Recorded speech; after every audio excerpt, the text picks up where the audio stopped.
don't think I've ever met you or spoken with you.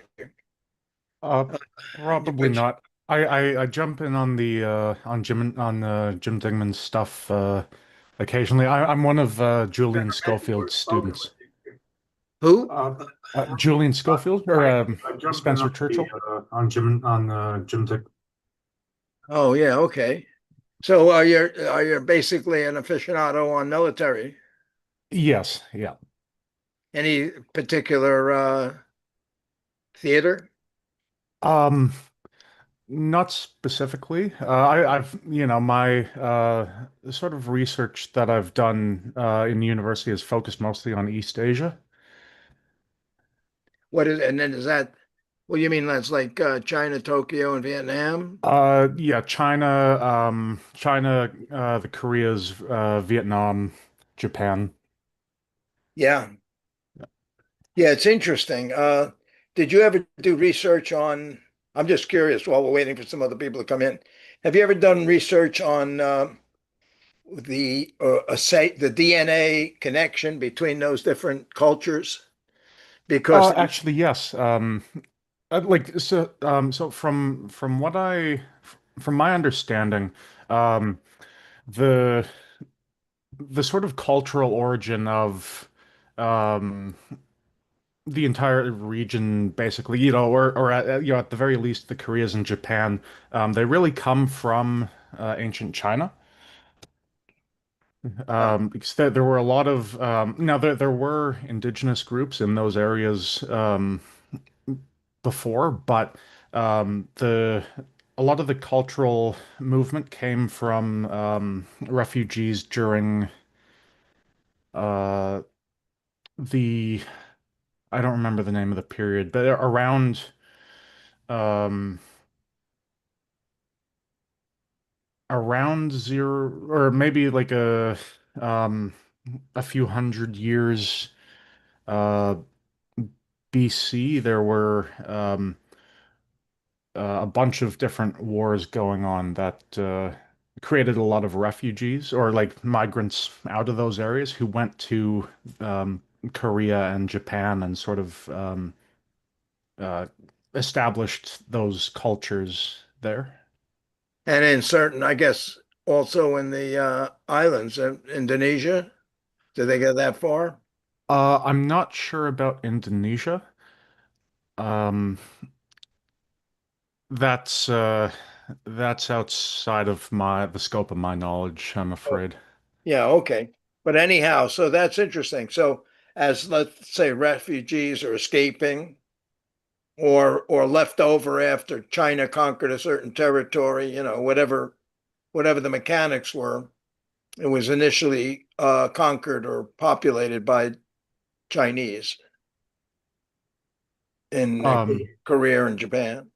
Yeah, there were some indigenous populations there, but I guess not they weren't sort of big enough to even resist the flow of migrants from China. Right. Yeah. Have you been there? I mean, I spent yeah, just mostly as a tourist, not professionally, in China a couple of times. Okay, no, I'm afraid I've never been there. I'd like to go Oh, someday, but well, it might get tighter and tighter these days. I don't know. Although I heard China just had a visa-free entrance. Everybody oh could really? go. Yeah, yeah, yeah. Everybody can go for like 2 weeks or something without getting any special visas. Oh, okay, that's interesting. Well, they're trying to increase their tourism, Right. and it's remarkable because when we went, there's a generic viewpoint that Americans have about China, which is based on movies and media and the news and everything, and different things that get highlighted. But it's not the same when you're there. It's Right. not like there's not like guards asking for your papers every 2 minutes and people who are browbeaten and afraid of the government. And it's remarkably progressive. I mean, positive in their development, what they've done. Yeah, yeah, of course. So I always point out the shocking thing to me was my wife and I we got made an effort. We got to the Great Wall, and the thing was that 99% of the people there were Chinese. So I expected it to be overrun with, with tourists from Europe and America and Australia. But it was 99% Chinese people, which indicated that the population had enough uh, standard of living to have time and money to go do this kind of a vacation. And and they compensated for it. The Chinese citizens paid less, but they did pay a fee. And it was commercial in certain places, but it's a remarkable thing, the Great Wall. It's kind of awesome. But that's what really impressed me, that the public, the government takes care of the public in many ways. And like there's people, they seem to create jobs so that everybody can be occupied. And even if it goes down to sweeping the streets or monitoring a toilet for the public toilets, having somebody in charge and somebody there cleaning it up and everything. That was in Beijing. And then everywhere you go, I used to say, like, if there's 3 feet between two buildings, somebody's going to take the space and start selling sunglasses or memorabilia or something. They were just advocates, like very, very aggressively oriented towards having establishing an income and so forth, really good. So anyhow, it's very good. It's very enjoyable. I had no problems there. I know there's a lot of people who went, and sometimes, the tyranny of the government can cause tragedies where people were executed and put in jail. But we just didn't happen to run into that, you know. So it's good to know it and see it and sniff it yourself, as opposed to what kind of cliches people make about it, you know, like Yeah, I guess of course, if you just believe, if you just take what you see in sort of the news and all that, you're going to get a very different picture, right? Um, yeah, I guess they've come a long way from the just being sort of um, an entirely rural, country like they sort of were before the 20th century. hi, okay. All right, Tristan, do you know Thomas Morgan, who's here? I don't believe so, no. Hey, Thomas, could you do me a favor and just announce what your background is and what do you Yeah, do? I'm on the West Coast, you see, so the time difference is affects me more than it does you. But I enjoy these sessions and participated in a few of them. So I think this is a good program. Right, but what's your background? Is your background you did a lot of work in the art of glass, you know? No, no, no, no, no, no, no, no, no, no. I went to the military academy. I'm a fighting soldier. You know, I killed those fuckers in Vietnam when they tried to get us. Uh-huh. And and they didn't get me, so I'm still alive. How high up did you get in the ranks? Well, I was a lieutenant colonel. Oh, that's pretty good. And what Well, it's good. It's good enough. I could get a helicopter anytime I wanted in the 101st Airborne Division, and we flew around and shot them up pretty good. so you're on this, so you're not like training or something, you're active. Well, I trained in both. You train them and then you ship them overseas. And so we did that. Yeah, Yeah. and uh, I enjoy it. One time I had a special forces assignment, and another time I was with the 101st Airborne Division, and each was unique, unique in each of them. In the special forces, we kind of took care of the low level stuff, and then the 101st, we had some big operations there. We fired 21,000 rounds on one hill. I remember that. 21,000 artillery rounds on one hill. That's a lot of ammunition. What time? When was it during that war? It was in 69, Uh, 1969, and it's the 101st. I was out flying one day, and I saw this. They had on the flatlands of Vietnam what they call karst formations, which are hills. I wouldn't call them mountains, but they're hills. And checked one out. It looked kind of interesting, and they shot at us. Well, that was the biggest mistake they ever made in the world because we dumped the whole world on them. 21,000 of artillery, two B-52 strikes, and all sorts of stuff went on. We killed them by the hundreds, and that's what we did. right. Okay. So I don't normally do this, but because of the two guys here, the backgrounds are different. I put this article up.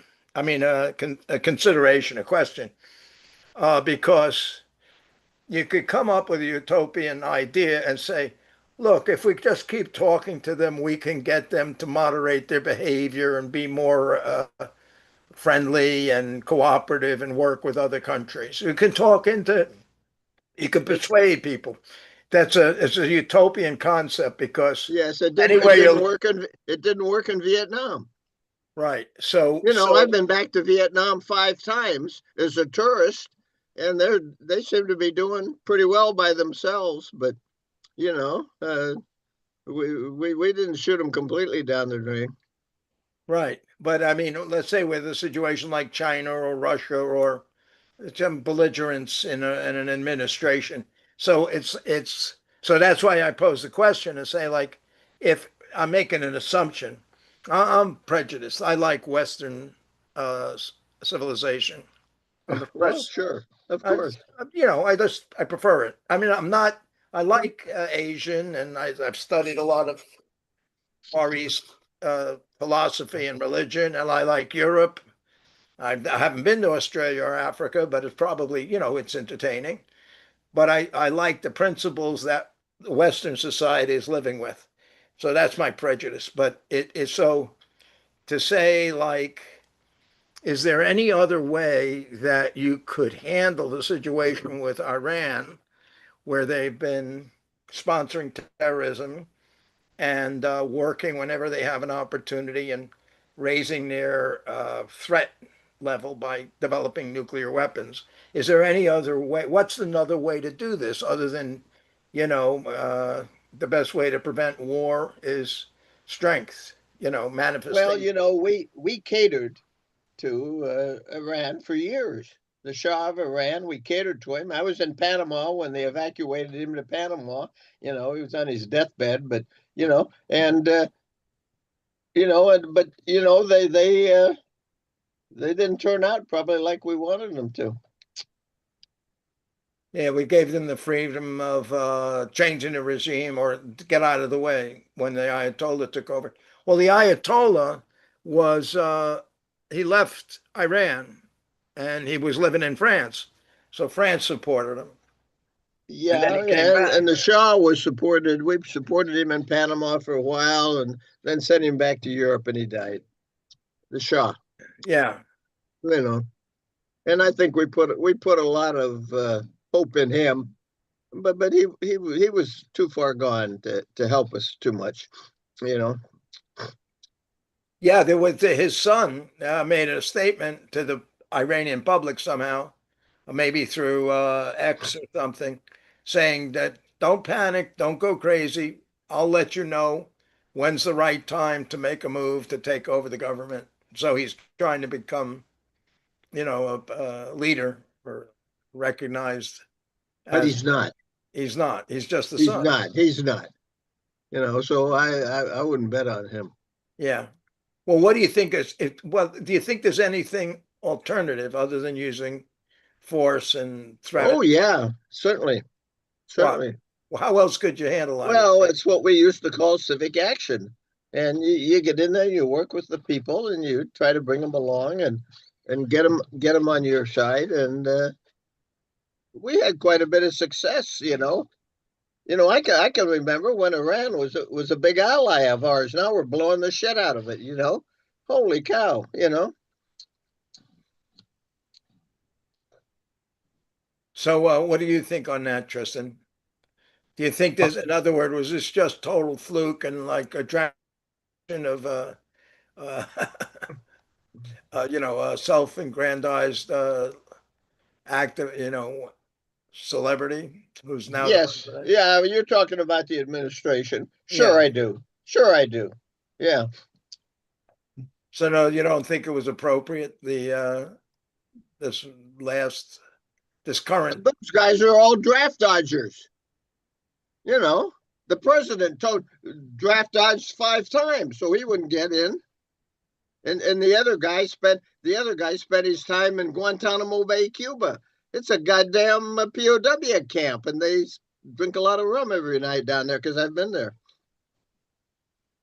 Okay, so you don't like the nature of the military and how they're making their decisions. Hell no. Okay. You Well, know, let's and see. I'm out. I'm out. So You're no my longer there. opinion doesn't really count. But yeah. What do you think, Tristan? well, I guess you have to think about Iran a bit differently from Russia and China. Because in Iran, like Iran was very liberal, relatively before the Islamic Revolution, and so there's a sense that the people in Iran, a lot of people don't really want um, the sort of Islamist government there. And anyone that I've met who sort of comes from there will sort of say the same thing that they want to be done with the Ayatollahs and all that. I wouldn't I don't really think that there's um another another way to deal with them. Although I don't like in terms of what to do with them. I like the best thing would be to support the people in Iran who are sort of fighting for the change in government. But I think if you want to accomplish that, the there does need to be some sort of military intervention because we've seen the protests that occurred earlier this year and that have occurred in previous years where you have, multiple thousands of civilian deaths just as a result of repression by the state.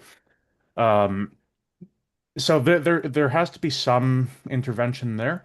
Um, but this particular intervention that we're seeing over the past few days um, is a bit confusing to me because there's no really clear sense of why they're doing this.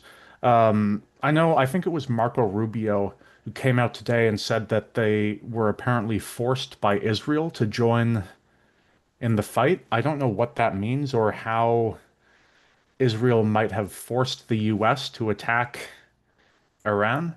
Um, but it's all very strange to me, and I don't really think that. Well, first of all, it's not clear what the um, objective is of this current round of conflict, and um, whatever they want out of this, I don't really think they're going to get it. Well, I certainly would agree with that. Yes. Yeah, I think your analysis is pretty good. Well, then what happens? Well, I don't think we know what's going to happen. You know, Yeah, we can look at history and see some things that have happened, but I don't know that that's exactly what's going to happen this time around. yeah, Well, I think. go ahead. Sorry, I think we're gonna have to kind of just wait and see, because the a lot of things have been happening. They killed a bunch of senior military figures, and then they install a new Ayatollah, and he's dead the same day. They've got a new one now who is Ayatollah Khamenei's son. but I think we need to wait and see um, sort of what happens in the next week or two, whether this conflict sort of expands or if things sort of just peter out. Because we're seeing Israel preparing for a ground invasion of Lebanon. Apparently, the U.S. just this morning sunk an Iranian battleship or something to that effect off of Sri Lanka.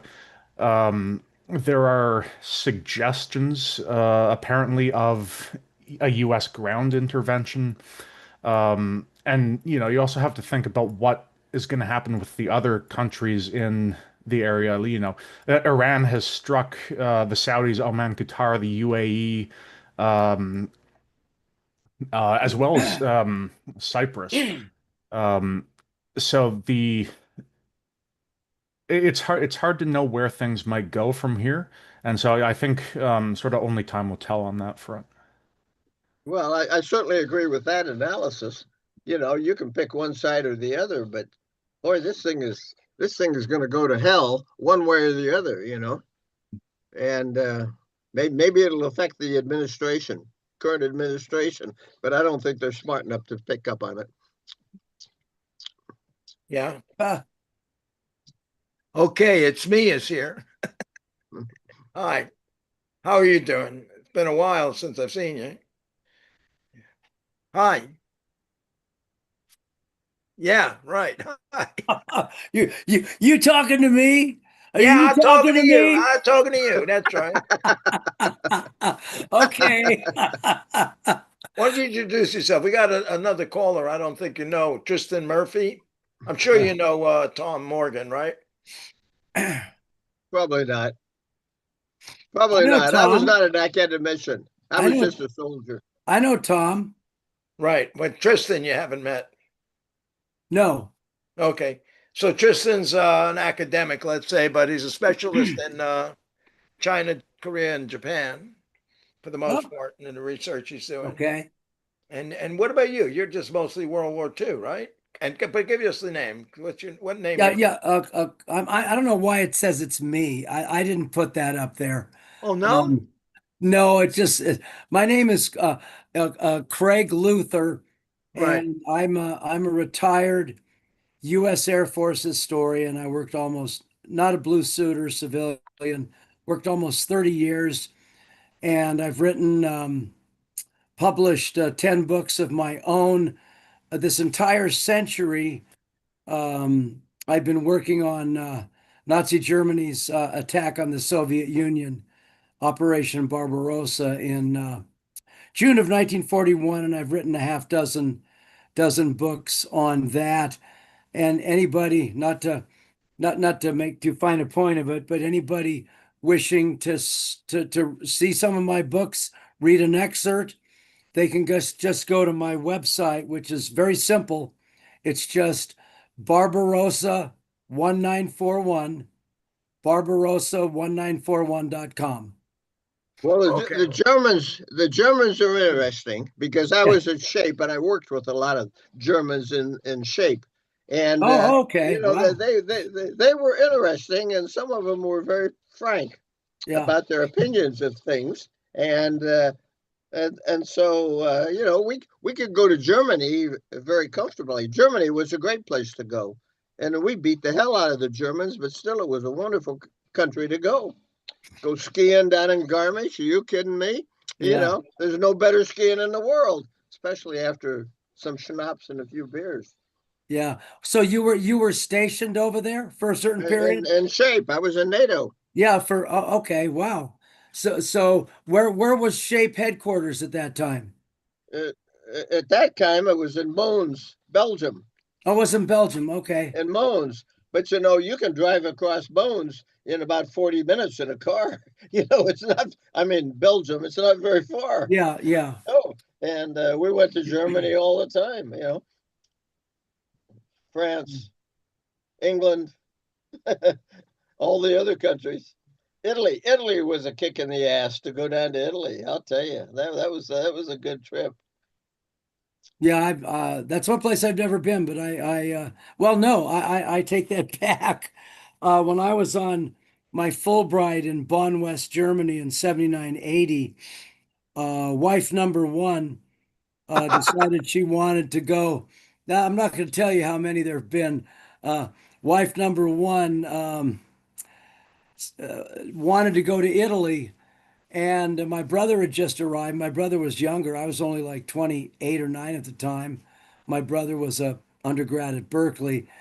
And I said, just be careful with her because she has a way of attracting weirdos, which is probably something maybe ironic coming out of my mouth, but always guys hitting on her in really nasty ways.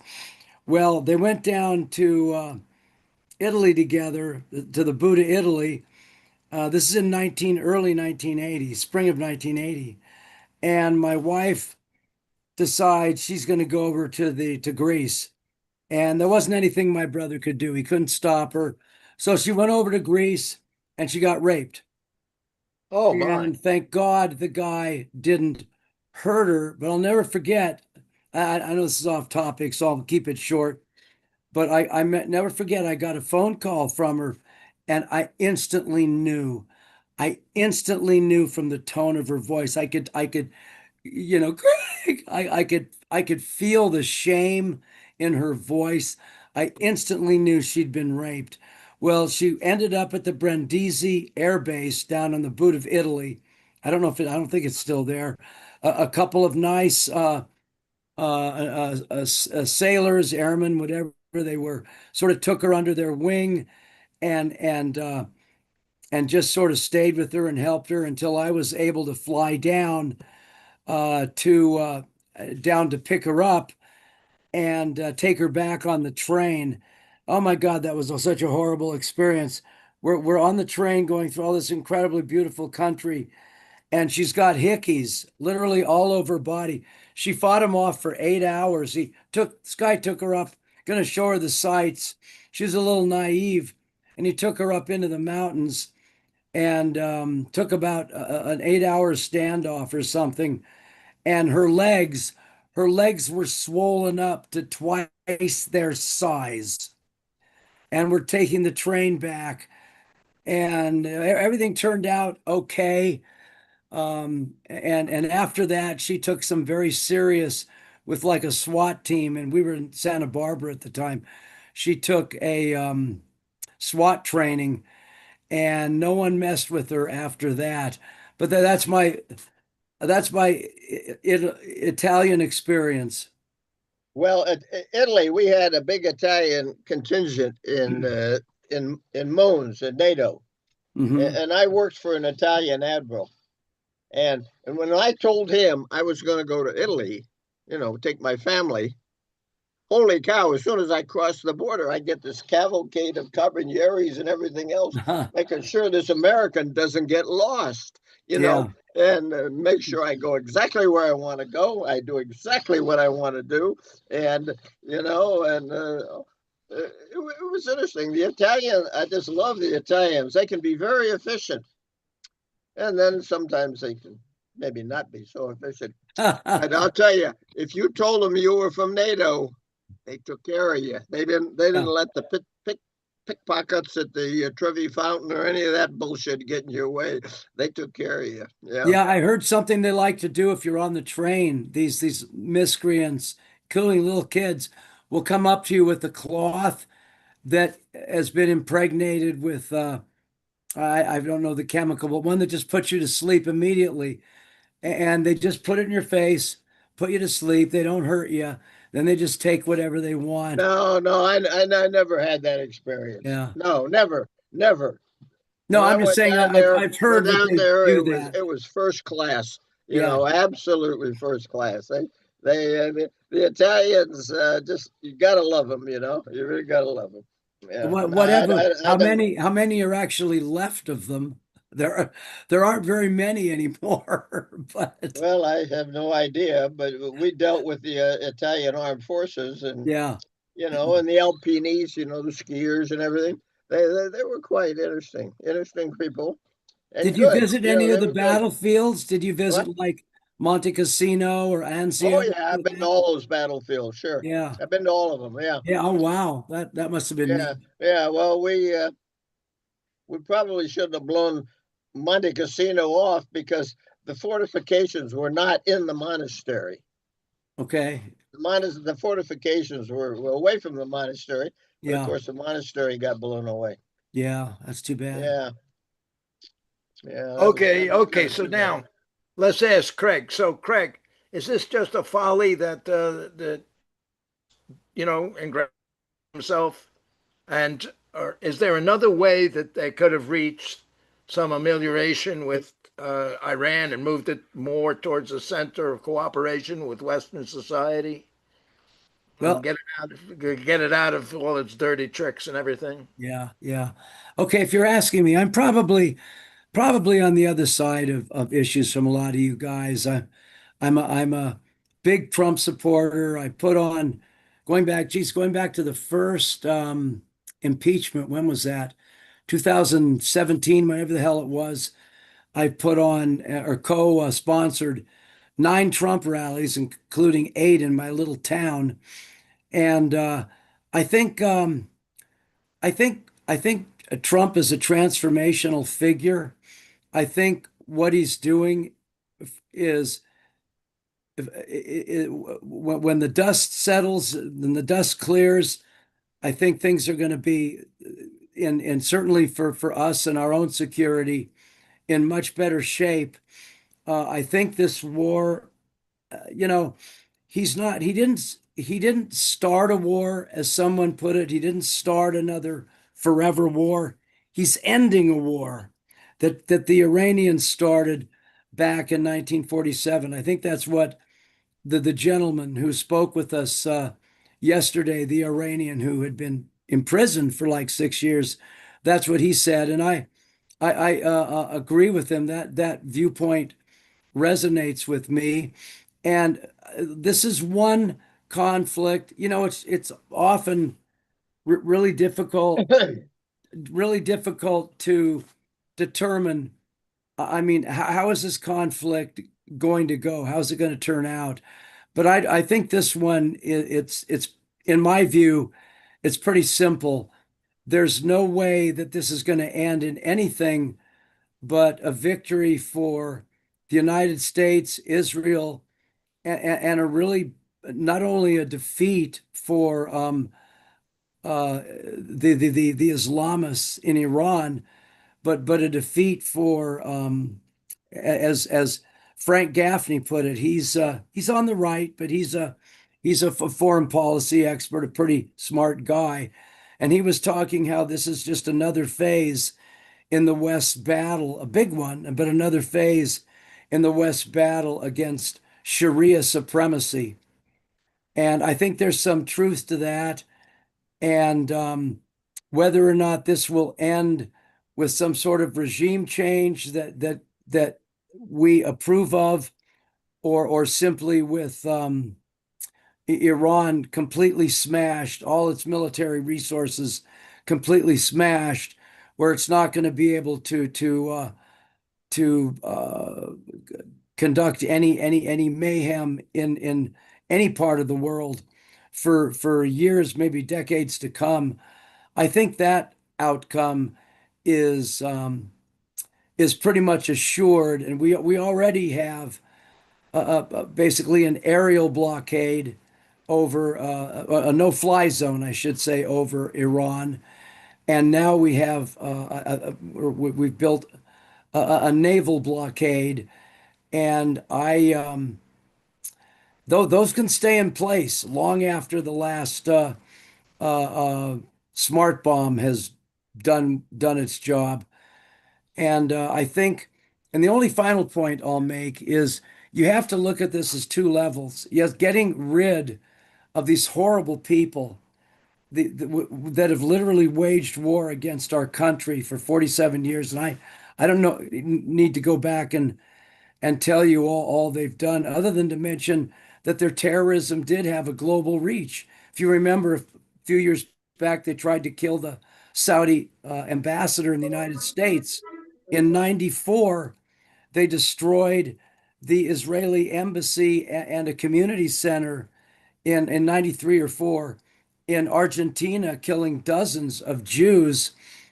And they probably have cells in the United States right now. I'd be really surprised if they didn't. So there's still that threat, but I just I, I'm really I pleased that we understand with did you. this. I understand those Yeah, sympathy. I mean, I understand that. yeah. I have a question though on this. Do you think Trump decided to do this before the midterm elections? Because if he loses the midterms or loses control of the Congress or the House or the Senate, it would be more difficult to get it done. So he says, because that's what he's been doing. He Hmm. says, I don't have time to go to legislation. I'm just making these executive orders. We'll see how far I can get. I want to get it done. I don't want to talk about it. I want to have it happen. All the things that he made the executive orders for.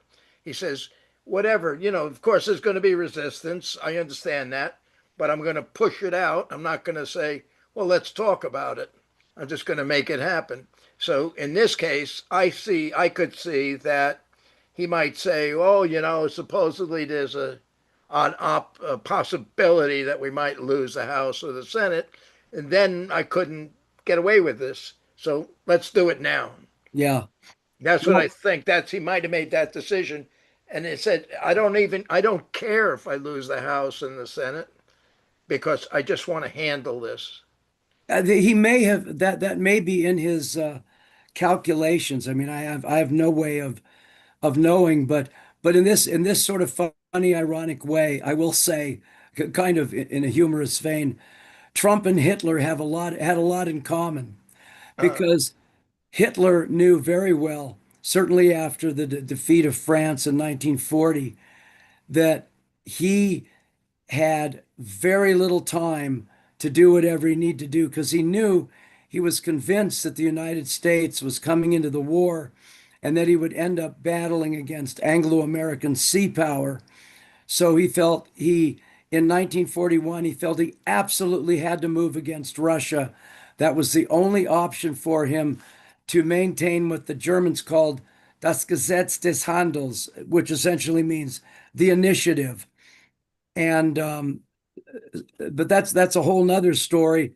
But he felt entirely pressed for time in order to defeat Russia, to establish an economic bloc, an autarkic economic bloc from the North Sea all the way to the Urals that, in his view, would be able to withstand the economic and military might of the Anglo-American sea and air power. As for Trump, yeah, he realizes that time is the one resource he doesn't have much of anymore.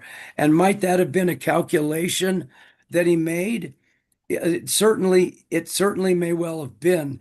But I've Yeah, also heard, Trump doesn't know that stuff that you're talking about. What you're no, talking about no, is no. good stuff. Yeah, he may Trump not. doesn't understand that at all. He's an airhead, quite frankly, and Well, more concerned with what his pecker does than anything else. with all due respect, I would disagree with you on that. I mean, I've read a lot about, no, in all seriousness, I've read a lot about his decision-making process, how he brings people in from both sides, gets both sides of an issue. Hey, this is a guy that turned down the draft 5 times when he was a young man. Now he's an old fart.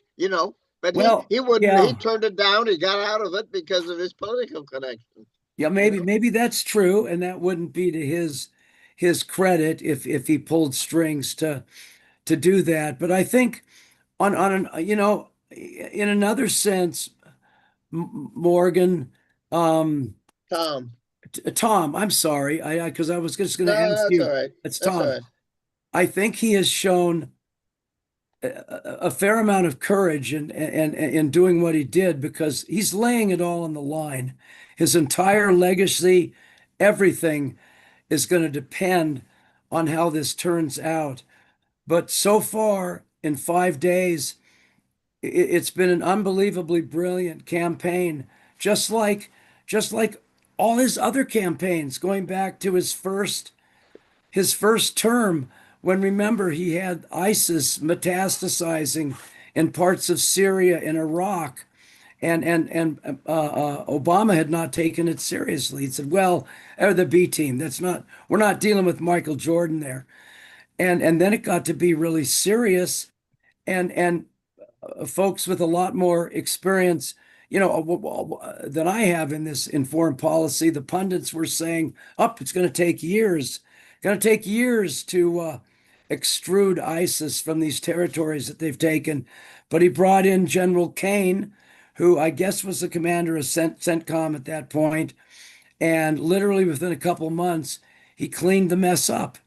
And then a midnight hammer in June, where he took out 14 big giant bombs on Isfahan and a number other of their nuclear sites without anyone so much as scratching a fingernail. And just an amazing, brilliant operation, which I know, of course, long precedes President Trump. They were preparing for that, I think, as far back as 2009. But Trump did it. That's the difference. And then the incursion into Colombia, 15 minutes, and they had Madero, had him out of there. Just incredible.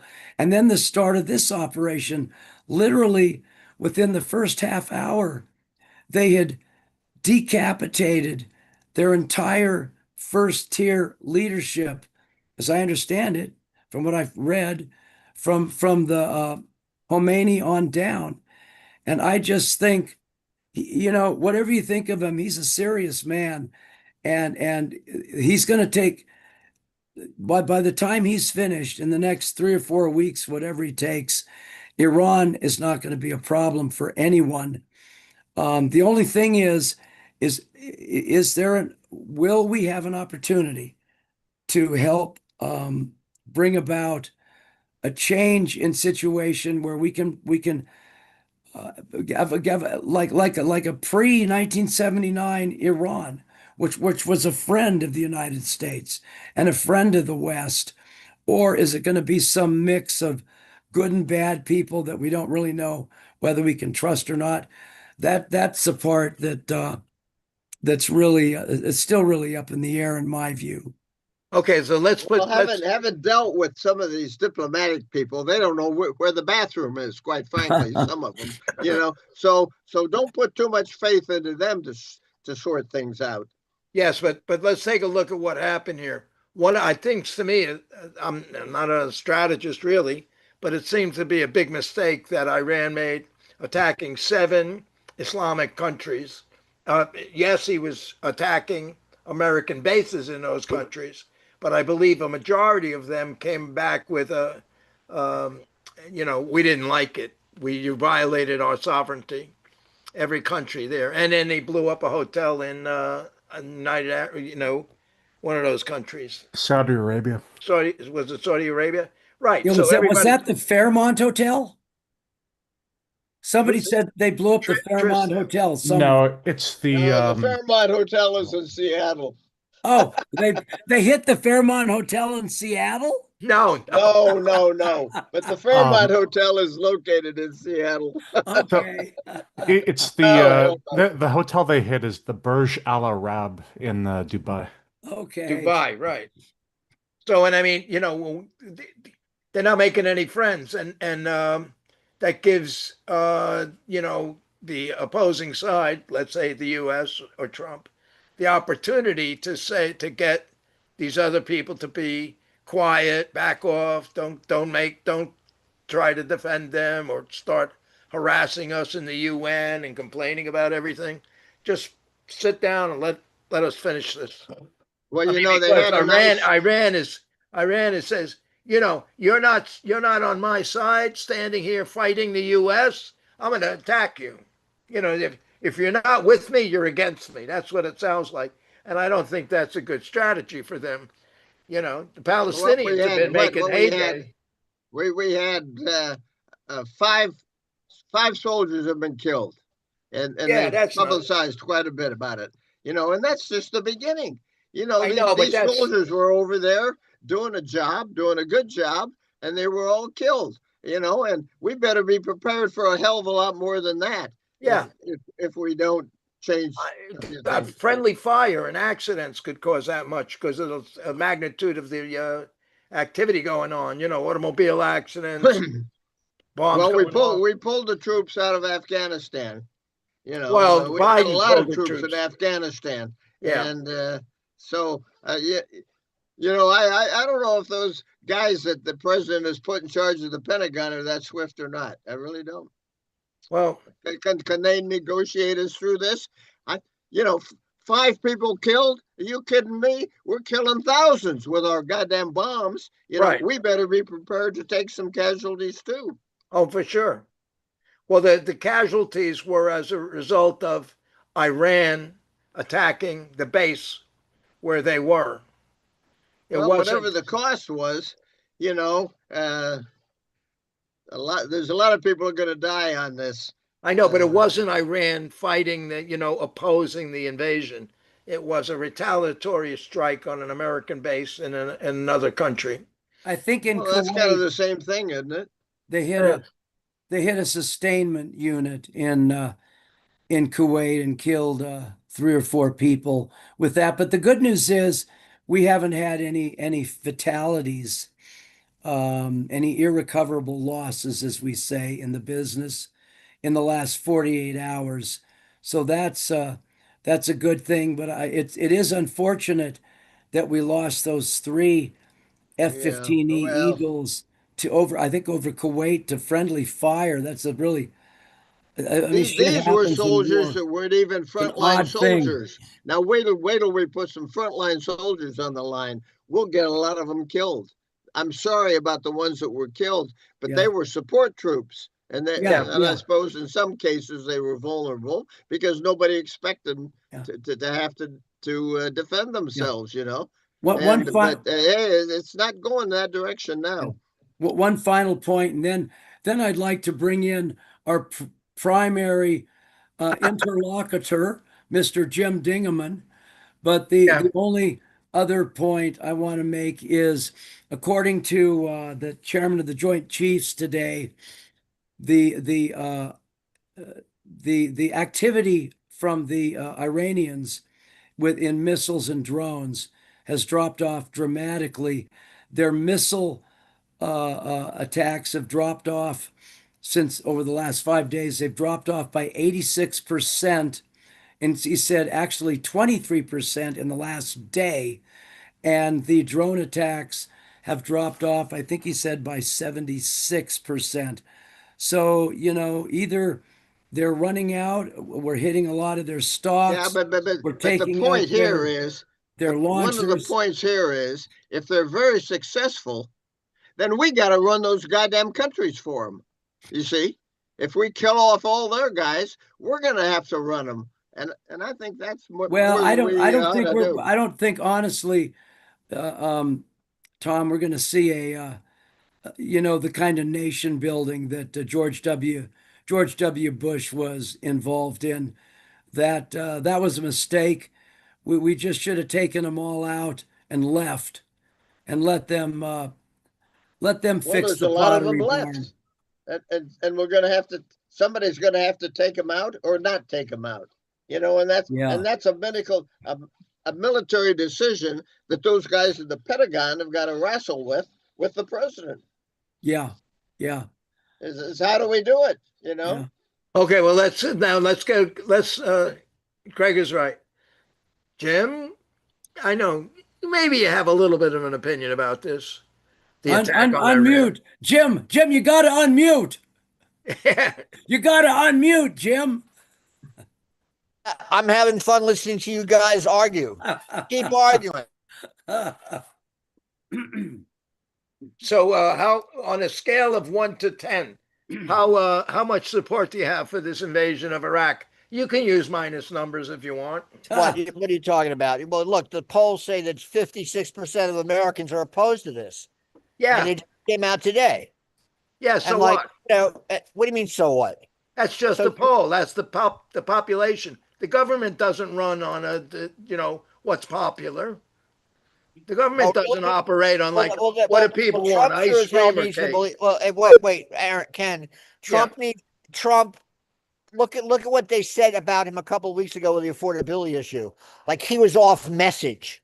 He's running around shooting his mouth off about all this other crap, and then he's not paying attention to basics, except he comes and does these phony baloney rallies like he thinks he's back in 2016 running Okay, around. okay. Jim, what about What? Iran? Forget about What? how much you don't like Trump and he's going to lose, What? lose, lose. Trump is going to lose, lose, lose. I don't say Everybody's he's going going to to think. lose. Well, I whatever. don't say he's going to lose. So, what about the invasion of Iran, the attack? What do you mean? What about it? What do What, you think it was How do you appropriate rate or it? 0 to inappropriate? 10. Yeah. I think it's going to be a big fuck up. Okay, that's Okay. what I think, because they've only killed about 1,000 people. All right, and a lot of them are civilians, Uh-huh. and so they've got underarms about 1 million people. So these guys are basically retards. I mean, they're insulting the intelligence of the American people if they think they're going to fragment the Iranian armed forces by just like what you'd have to kill a lot more people than 1,000 people to fragment an army like that. And then the issue of the economy to me is I don't know. You guys were screaming, and yelling. I'm sorry to somebody else here, so I didn't necessarily watch all your interactions or listen to them completely. But I think the economy is going to be the thing that's going to really start to exert pressure. But that's Because look, politics. I'm talking no, about what is Iran. politics? What are you talking about? You're What do you talking mean? about who gets All elected. You're politics. talking about who gets elected here in the U.S. No, no, no. We're talking about Popularity polls. Wait, Jim, you mean our economy or the Iraqi no. or I'm the talking about the world Iranian? economy. I mean, look at all the countries that depend on the oil from the Middle East. And I was listening to this one person talking about the targets that are along the Gulf, the Gulf Cooperation, the GCC, Gulf Yeah. Council. They haven't hit the desalination plants yet. Suppose they start destroying them, which would be a serious uptick in the escalation. They would then basically put those countries at risk because they'd be out of fresh water within 2 weeks. You mean if Iran destroys the If desalination? No, Iran if we decides did. to target, there's parts of the critical infrastructure along the Gulf, in Yeah. Qatar, in the UAE, and So in who would destroy Once- who would attack those well, desalinization? well, they could attack them. Look what's going on with the way Who they're would do attacking. it? Who would do it? Iran The or the Iranians would do U.S.? it. The Iranians would do it. Okay, the Iranians would do it. Oh Okay. yeah, absolutely. They've And got thousands and they'd thousands be of very drones. popular with those countries if they did Well, that. that's true, but from the point of view, if they're facing an existential threat of elimination, of course they're going to do something like that. Yeah.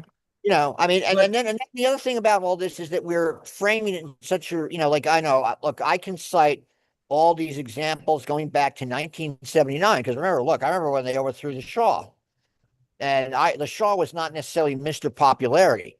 All right, let's be blunt about it. Yeah. And you've had, as much as we can condemn their actions in attacking our interests in the Middle East, one can also point out how their perception of their interests being attacked in the Middle East have been, quote, attacked by the West. And it's a two-way street. And this has been going on now ever since like 1979. I mean, what you didn't listen to Kean yesterday, the guy from Colombia.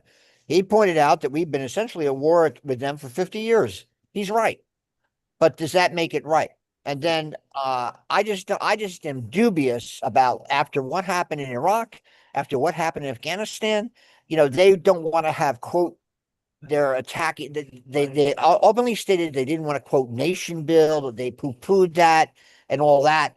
But then who is supposed to take control of the situation? Well, They're going to get mowed down by the Iranian Revolutionary Guard Corps. They're going to get mowed down by the Basij. They're going to get mowed down by the paramilitary forces in Iran. Jim, let me interject here. It's totally half-assed. Let me answer your question as best as I can. Trump. How are you going to answer my question? Well, you got to let him answer it. Well, no, He's got to use America. He's got to speak English. 30 minutes.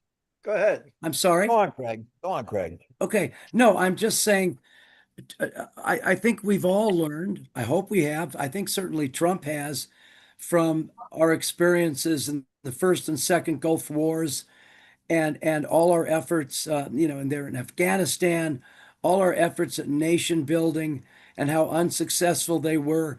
And I think Trump, you can maybe even make it into part of a Trump doctrine. I think his approach is very different. His approach combines maximum pressure with a minimal footprint. And that's why I don't see soldiers on the ground. We're not going to go in and try and rebuild the country.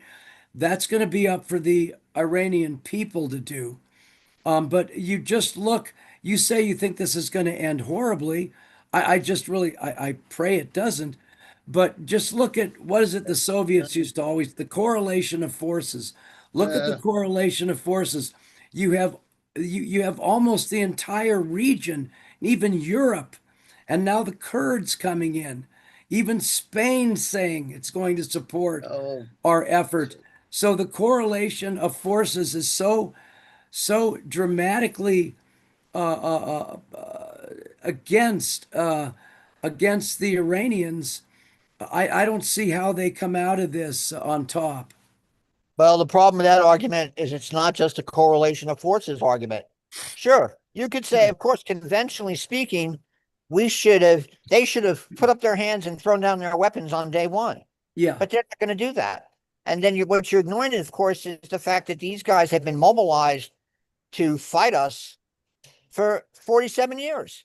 I mean, it's just, and then, of course, they went through this Syrian experience of the Iran-Iraq war, which, from their point of view, they sort of blame us for.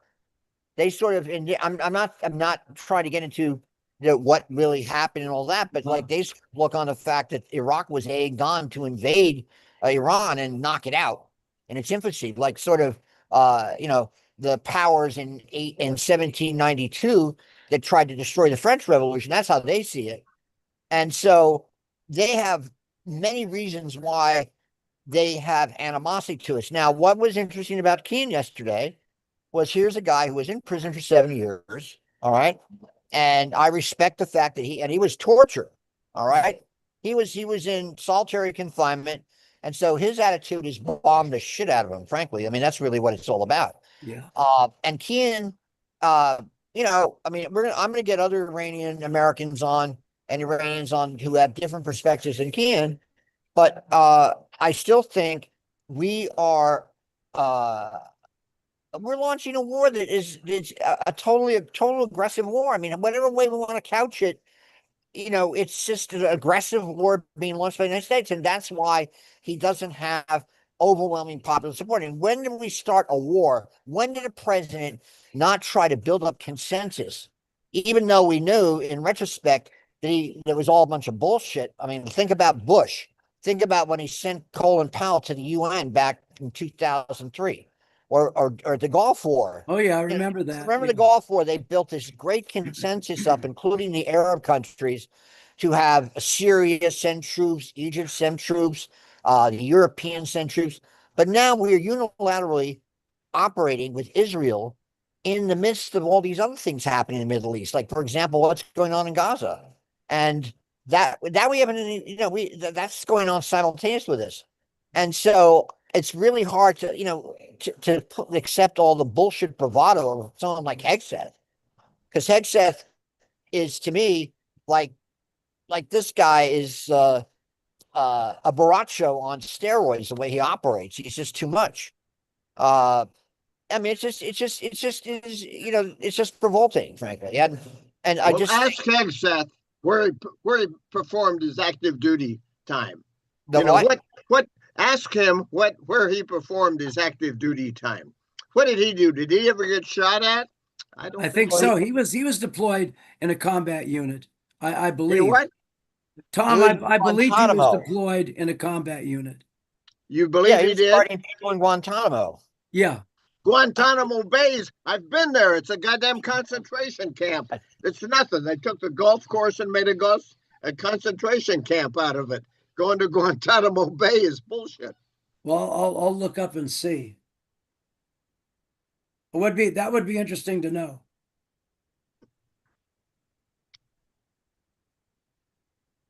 Oh, military And- career. I think And the point is this. Panama, we gotta- dumped 50,000 airborne troops on the poor little Panamanian National Guard. Christ's sake, who the hell was going to win that? We did. We just beat the shit out of a pretty good ally. Right. And that was Ronald Reagan. Okay. Tristan, what do you think about all this? I haven't listened to Tristan say anything yet. Huh? Well, as I was saying earlier, it like all of this is it's a bit confusing to me because it's not clear why they're even doing this now. They've come out and said that Iran was going to attack Israel if you believe that. The like Marco Rubio a day or two ago was saying that Israel forced the U.S. to get involved in this somehow. Um, you know, the none of this really makes sense, and it doesn't. And it's not clear why the U.S. is doing this or where it's going to go.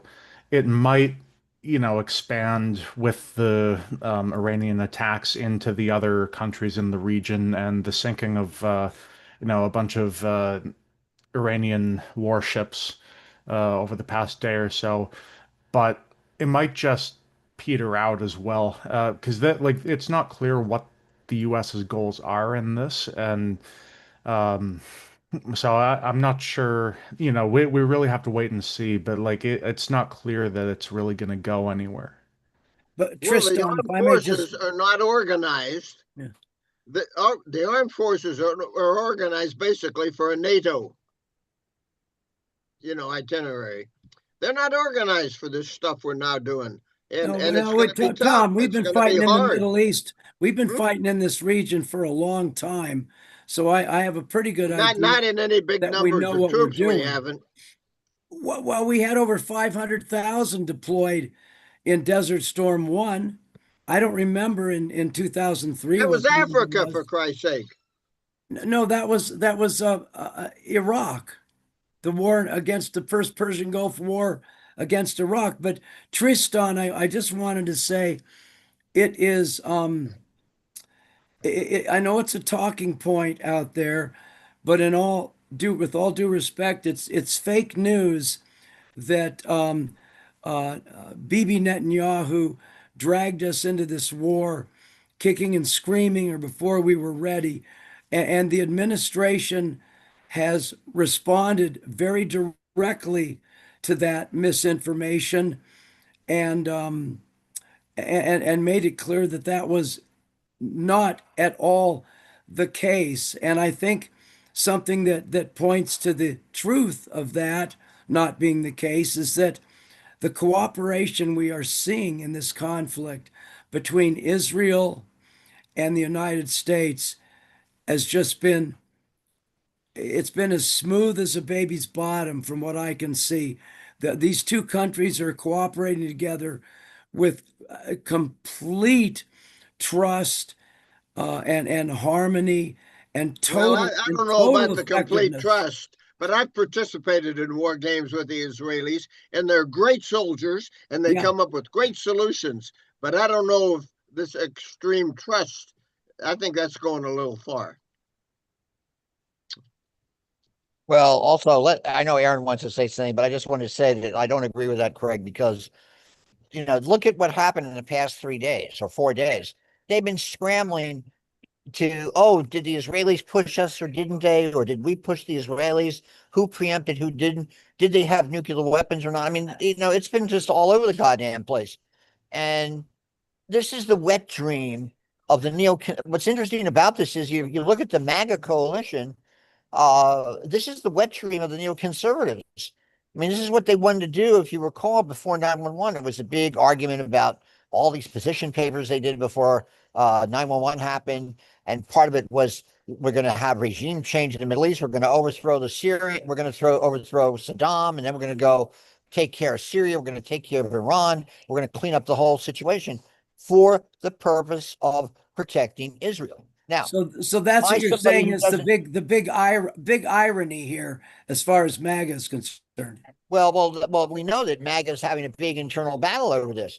Well, And some people say that, yeah. well, but it's pretty clear. I mean, I've been looking at the polls. I'm looking at the, outright, the battles going forth on these different talk shows. But Ken, let's bring Aaron in. Let's bring Aaron in. Yeah, Aaron. Let's say your opinion is well respected. What's your viewpoint? I don't know on about the that, issue? but no, look, so I think this is ultimately pretty simple, which is that the Trump administration, or at least, a substantial wing inside the Trump administration, is fairly aligned, I think is probably the right way to put it, with Israel's aim, which is to have a substantial degradation and degrading of the Iranian military state. And I think the Israelis, or at least some faction, large faction, and within the United States, especially after the substantial business, bizarre uprisings that happened last month, which is very different, right? Most people haven't talked about that too much. I mean, I have, my Iranian friends who, have talked about, this was very different than prior uprisings, which were very traditional university protest kind of, activist, social activist led. This was this was very different, and the crackdown was extreme in size and scope. In some cases, 10 to 50 times larger than the university protests have been clamped down in the past and killed, at least 10,000 to tens of thousands of people. So, I think they opportunistically looked at this as a moment, right? And so, I mean, I think the only way we would have been able to A/B test this is imagine that protest movement didn't happen, a month ago. Would we have still gone, and would the Israelis have still gone? Okay, maybe. Would they have gone this big? Probably not, right? So I do think that to me was a driver. And maybe I would say, like Jim was saying, maybe a little bit of neocon kind of wet dream making at the same time, right? The self-belief of, well, the maybe the uprising's here now, or maybe we can catalyze it, maybe we can, scale it, trigger it, etc. So, to me, that's really where this has been. I mean, I think the larger question is are these operations going to last a month? Are they going to last 3 months, 6 months? Because if you're looking at actually changing the regime, and you look at the You don't regime know. That's loyalists. the problem. You don't Well, know how long they're going to last. That's the problem. Well, yeah, but I mean, it's not like space aliens have taken over people's brains and they can't Well, make decisions. don't come with that space alien bullshit. No, You better Tom, keep it down and dirty in the ground. You better. Okay, If Tom, you've never heard the goddamn explosions coming over your goddamn foxhole, then you're way out of line. Okay, Tom, I spent 15 years in the Army, and I'm so tired of your shit all the time. All right, I really am. So, I mean, respect other people I'm here. on here very little. You're not tired of my stuff. I'm on here very little. All right, dude, don't tell me what I'm tired of. All right. So bottom line is, I think that, because that was what I was asked by Ken and Jim. So I believe that, at this point, if the Trump administration decides to make this larger than it is, which would be regime change or some attempt at that, that's a whole complete different ball, because it would then involve substantial congressional funding, because I don't think they have the funding in weapons and in ordnance and in operations to go longer than a month or two max. You don't know how Sure, much. sure. How Tom, long shut they the can go. fuck up, dude. You don't know that. I'm telling you what I'm saying. I don't give a shit what you think I know. All right? I don't interrupt you when it's your turn. Why don't you not do the same thing with me? Huh? Are you capable of that? Fuck me. I mean, So I muted him, so that's okay. Yeah, we all have to respect each other when they're talking. So finish. Go on with what you're saying. I had a brief Yeah. question for you that is part Yeah, of what only you're I saying. can curse out Kenny. Okay. Yeah, that's right. Do Yeah. you consider, Aaron, that student revolt will Well, that wasn't a aid? student revolt. It was a business revolt. It wasn't students. It wasn't students from the college. I No, thought. no. Okay. Yeah, Do you think it was led by the Bazaris. Bazaris are small business, basically small business owners that have marketplace bazaars, across Iran, across well over thousands of cities and towns, and they have their own. Think of it as like guild, like their own unions, so? It wasn't where they students. It wasn't academic yeah. students. No, it wasn't. It wasn't a student. That's what made So, it very unique. so my question is, what would somebody look for to find new leadership since they've knocked out the whole cabinet? I mean, you look that's been an age-old question in political science, right? It's like there's no magic formula here. I mean, you've got a country that's basically a quarter of the size of the United States in population and in geography.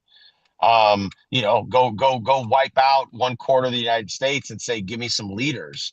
Like, okay, how's that going to work, right? I don't think this is as Jim would have pointed out, I'm sure this is not the well thought out part of it, right? So, I think they're completely making it up as they go along. And you see it, and I'm sure Jim has pointed this out. You see it in that Trump in the same day will make four conflicting remarks about it, right? So I think that's where this thing goes off the rails if it goes longer than a month of degrading, the Revolutionary Guard and the Besiege and the military industrial complex. If it goes deeper than that, then it's a different.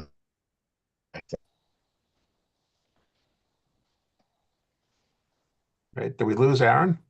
Does that make sense? Oh, I'm here. I'm here. Yeah, Can we you hear lost me you or for a no? minute, Aaron. Yeah, you dropped Oh, sorry off about that. Yeah, for some I'm just reason. parking. I'm parking, so I'll just pass it back to you Oh, guys. So I'm okay. parking Oh, on wow. so Okay. Hey, Aaron, could I just respond to you for one sec? If you're, oh, he's parking. Oh, wait, oh, yeah, I'm parking. I'll be like 3 minutes and then I'll be back on, but it's okay. Yeah, you can respond. I can hear you till I can't. So okay. No, I certainly respect your opinions, and I'll also say, even though it's an incredibly stupid thing to say, but people say it all the time, thank you for your service to our country, and I mean that sincerely. But I just, it's amazing how we can look at the same thing and interpret it 180 degrees differently. What I see so far, and it's a part of a chain of events going back to Trump's first administration, where every major military action he's undertaken has been absolutely handled brilliantly with virtually no losses. And I see what's happening to me, what I've seen in this campaign. And I'm speaking strictly from a military perspective. What I've seen is one of the most, as a former air power historian with the Air Force, one of the most incredible applications of air power that I have ever seen. Air power combined with intelligence and maybe CIA and Mossad elements on the ground, and and I just and if it is true that the Iranians are seriously running short of missiles, and General Kane said today that we're fine, we're in good shape, we have all the munitions we need to carry this through to the end. I don't see how this ends in anything but a huge military victory. Will that relieve us politically? I don't know. But and then to answer Jim about the polling, I get it that something more than half the people are against it, but there's only one poll that's really going to matter, and that's the poll that's taken at the end. And if this ends in a great victory, you're going to see a real change in that poll. If it ends in some sort of defeat, it's probably going to be the end of Trump, and certainly the end of the Republicans, or one would think so, in the midterms. So Trump is taking the greatest, as I said, the greatest risk of his political life with what he is doing now. But I think, and here to answer Tom, I think he's got a group of folks around him from Hexeth on down, the chairman of the Joint Chiefs, all these people. I think he's got a cast of characters that are executing this war, who are just doing an absolutely brilliant job. So I know a lot of you won't agree with me, but that's my thinking at this point.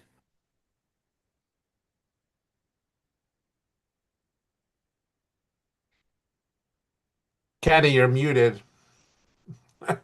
I You're did muted, did I Ken. did I shock and awe everybody into silence? No, Well, I Kenny mean, was but trying to talk, what's but he's muted Yeah, we himself. all fell off our chairs when you said that. you Yeah, I know, figured.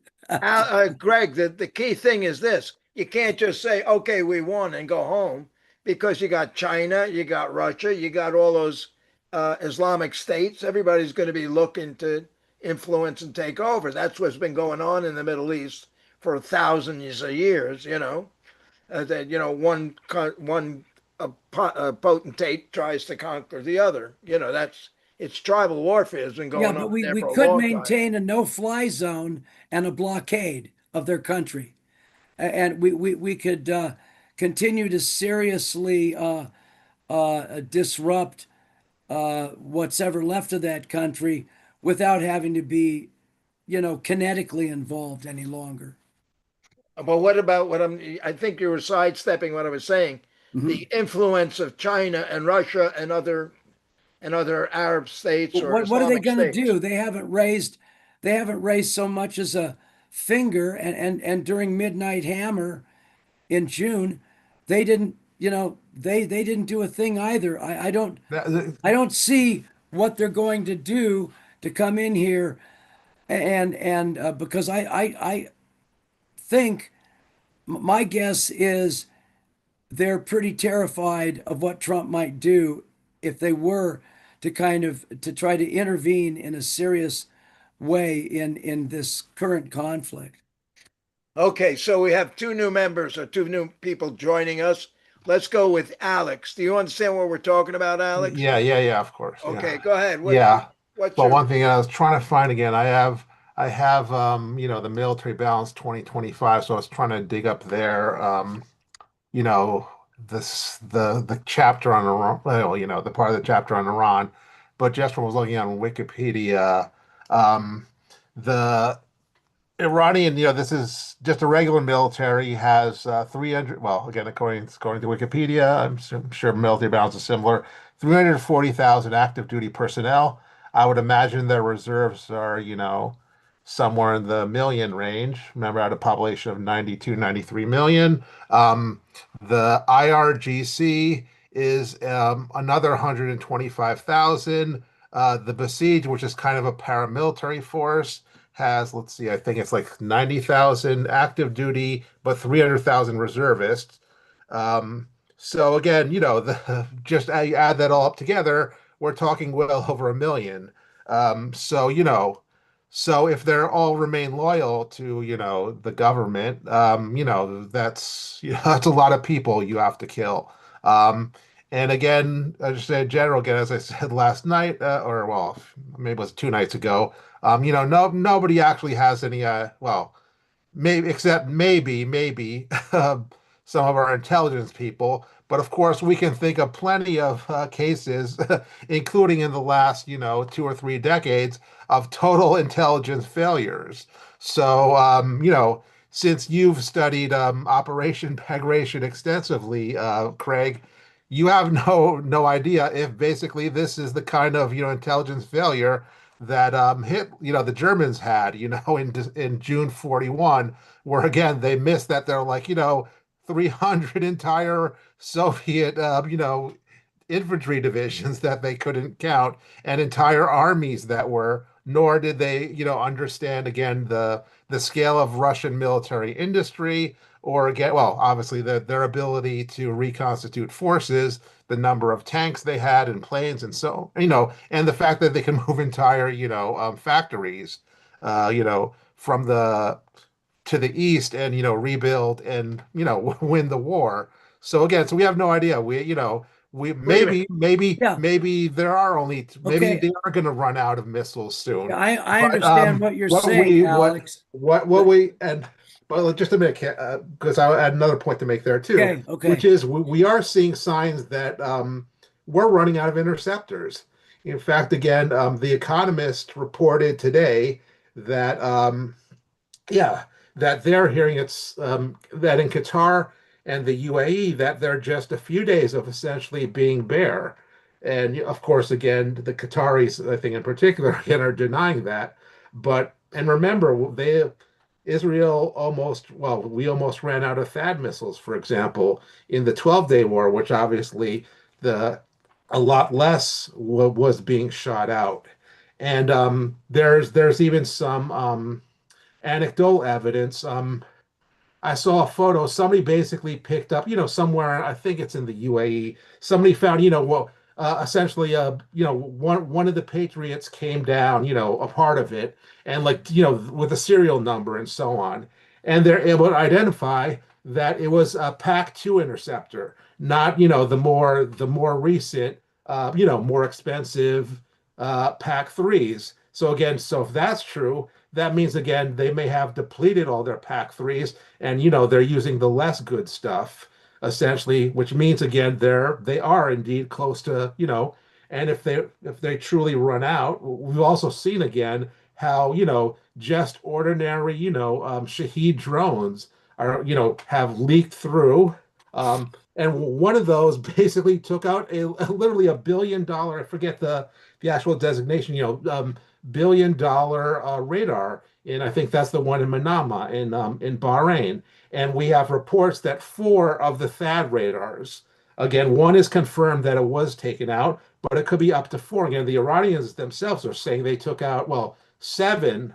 Obviously, they're also indicating they're the other one again. So it's at least 2 that they've taken out again.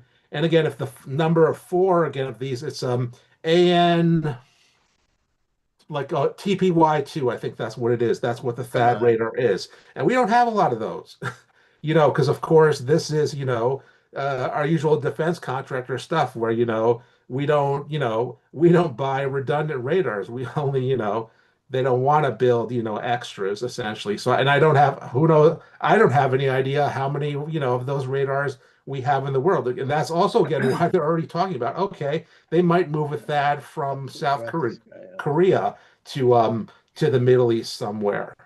So again, we could be on, our air defense could essentially be on the verge of being exhausted, in which case, almost anything the Iran, ordinary little drones. I mean, obviously you can still shoot them down with airplanes, but as we've seen again, even with again all the air defense that they had at the start, again, some of those drones are getting through. So it's, this isn't this easy, and this is a war. War never goes how you think it's going to go, even if you win. There's Murphy Law always at work. So, we'll see what's going to happen. And I will, of course, disagree with you, Craig, respectfully, that again, I don't think these guys are, as competent as you think they are. Otherwise, Russia would have been defeated. And Okay. again, Can I already. jump in for just a Sure, second? Craig. Yeah, no. Yeah. Wait a second. Just a couple things. Alex, first of all, I don't know if you heard when I mentioned this, so I'll just mention this briefly again. General Kane was on today talking about the munitions issue and said we had more than enough munitions to finish the job. Now, you may well be right about things like THAAD and some of these other really prime pieces of military equipment, which we don't have a lot of anyway. But we're moving into a new phase as of the last 24 hours or so. If you probably noticed, now that we have complete, not just air superiority, but complete air supremacy over all or most of Iran, the B-50, the B-1s, the B-52s are also flying over Iran, and they're using essentially dumb bombs Yeah. with They have to, for Christ's JDAM sake. kits. Okay, so Yeah. so they're firing a new type of weapon that I'm sure we have thousands and thousands of. So that may take Bullshit. that. Well, wait, Tom. Wait, Tom. Well, no, that's all right. That's all right. If he wants to say that, that's fine. That's just what I wanted to That's an say. exaggeration. What? Right. And we tried, I mean, not with JDAMs, we tried B-52s over Hanoi, and yet somehow the North Vietnamese didn't surrender to us. So, also if I don't think I'm presuming they're still bombing from a distance. I Well, mean, it well, sure, it we'll sure see, ain't because I bringing think about I think peace. if they have B-52s, maybe B-2s would be okay because of their stealth capabilities. But if I was a B-52 over Tehran, I'd be worried again that, that the Iranians had basically hid and held back some of their SAMs that'll could then pop up, shoot, a great strategy for them would be to do that again, pop up, shoot one of our B-52s down, and hold, whatever the four-man, I guess I think it's a four-man crew. Yeah. Let me Hold just hostage, and it'll be 1979. okay, okay, a Then what are you minute. gonna do?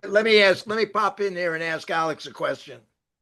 You sound like, hey, let's cheer for Iran. They can beat the US. What the hell would happen if they beat the US? What's going to happen? What is Iran going to do? Do you think they're going to conquer the Middle East? Do you think what No, do you think? they're Why going to defend should themselves. why would you want them to win? You're coming up with Because if you know oh, what my the opinion on the this, guy Ken, could is. slip. My The opinion guy is could that the slip on a U.S. is the banana, greatest. The U.S. is the great. I've told you this before. The U.S. is the greatest evil on this planet. Not Iran, not Russia, not China. The United States. The United States is the country that's killed the most people in the Okay. last 40 years. That's a basic fact. Again, Okay, all we right, killed okay. 4 million people in the war on terror. We're Right. responsible for that. There you That's go. that's on Right. us. Okay. That's on our That's really in how you our Okay, think. let's not our get there. Let's not you go there. know. So In other words, we're the you ultimate want evil in the world, in Iran my to win. opinion. That's okay. And everybody, please accept that. It's a possibility. It might be a wonderful thing, because they make some good food or, baba ganoush or whatever, and it's going to help everybody in the world. I think I don't agree with that, but I respect your ability to believe what you just said, that the United States magically in a time machine went back and caused all of the tragedies in all of the world's history. They sponsored Genghis Khan. They sponsored Rome to conquer England. They sponsored everything. It was, if the U.S. is the cause of all evil in the world, who was doing it before there was a U.S.? You know, Not all evil, most the most evil. most of the If you most point to the evil. single, Most yeah. evil. Okay. Again, by the All right. death No, no, no. toll. You're entitled to How that many viewpoint. how many, There's are a we lot not of people who responsible for believe the that. for There's a the lot three of people who million dead believe in that. Vietnam and There's a lot Southeast of people Asia? who don't Two believe that. million dead in Korea? Yeah. North Right. Korea, Thank again, you. not talking South Korea, just North Okay. Korea. We killed 10% of that country's population, Yeah. which again, in another context, would be considered genocide. And Yeah. again, Yeah. Yeah. you Yeah. can, yeah, because I we were don't. just trying to kill all North Koreans. I That don't. was the Why are you plan. still living in Manhattan? I don't understand that. What the hell are Again, you doing? like who is it? I forget. Oh yeah, Why are like you Bill living in Hicks. Manhattan? Like Bill Hicks again. Why Right If don't I you go move to there. to North another, Korea? I don't if I understand. move to another country, I got a greater chance of being bombed and killed by the U.S. So this is the safest place. Oh, it's the safest places here. Okay, total hypocrite. All right, Good. but Okay. Jim's been waiting. So No, no, let no, no. Jim. We have some new Oh, arrivals. you want other Jim McFadden. You Jim want to unmute McFadden. Well, I just McFadden? wanted And to Yeah. make the point, Kenny, that they do make good cookies, Iranians. All right. I love the. I got to You tell you can't put something them about down on the Iranians. cookies, man.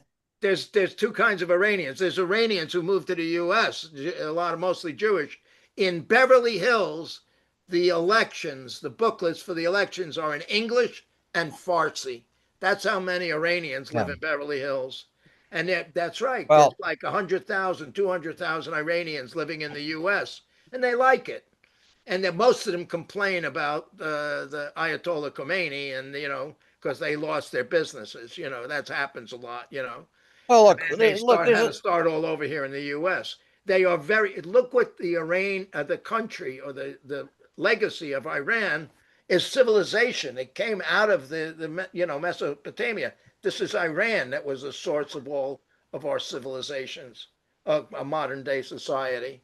It came from Iran, not from Rome or not even well, Greece. It would be before that. It was Iran and all right. whatever. Look, So that's fine. let me just make a But quick, if you Kenny. you want the Ayatollah, you want Islam extremists, and that's what you're supporting, and you hope that they make it by a little bit of trick and a missing screw and maybe this and maybe that. That's fine. Okay, it's good. It's a good viewpoint. So let's see if just put your hands up. But McFadden has his hand up. So go ahead, James. Put your money on the table. Oh, what's the maximum bet here? The thing was basic concept is Trump just shining his own star and playing a game he wants to, and he's an absolute fool. And if that's true, and if this military action was bad, what's another way to modify the behavior of Iran other than the use of military force to compel them? I think I'll try to address a couple of things you've said. One, I heard you ask a little bit earlier, who was the bad guy before the U.S., and it's pretty clear it was Great Britain.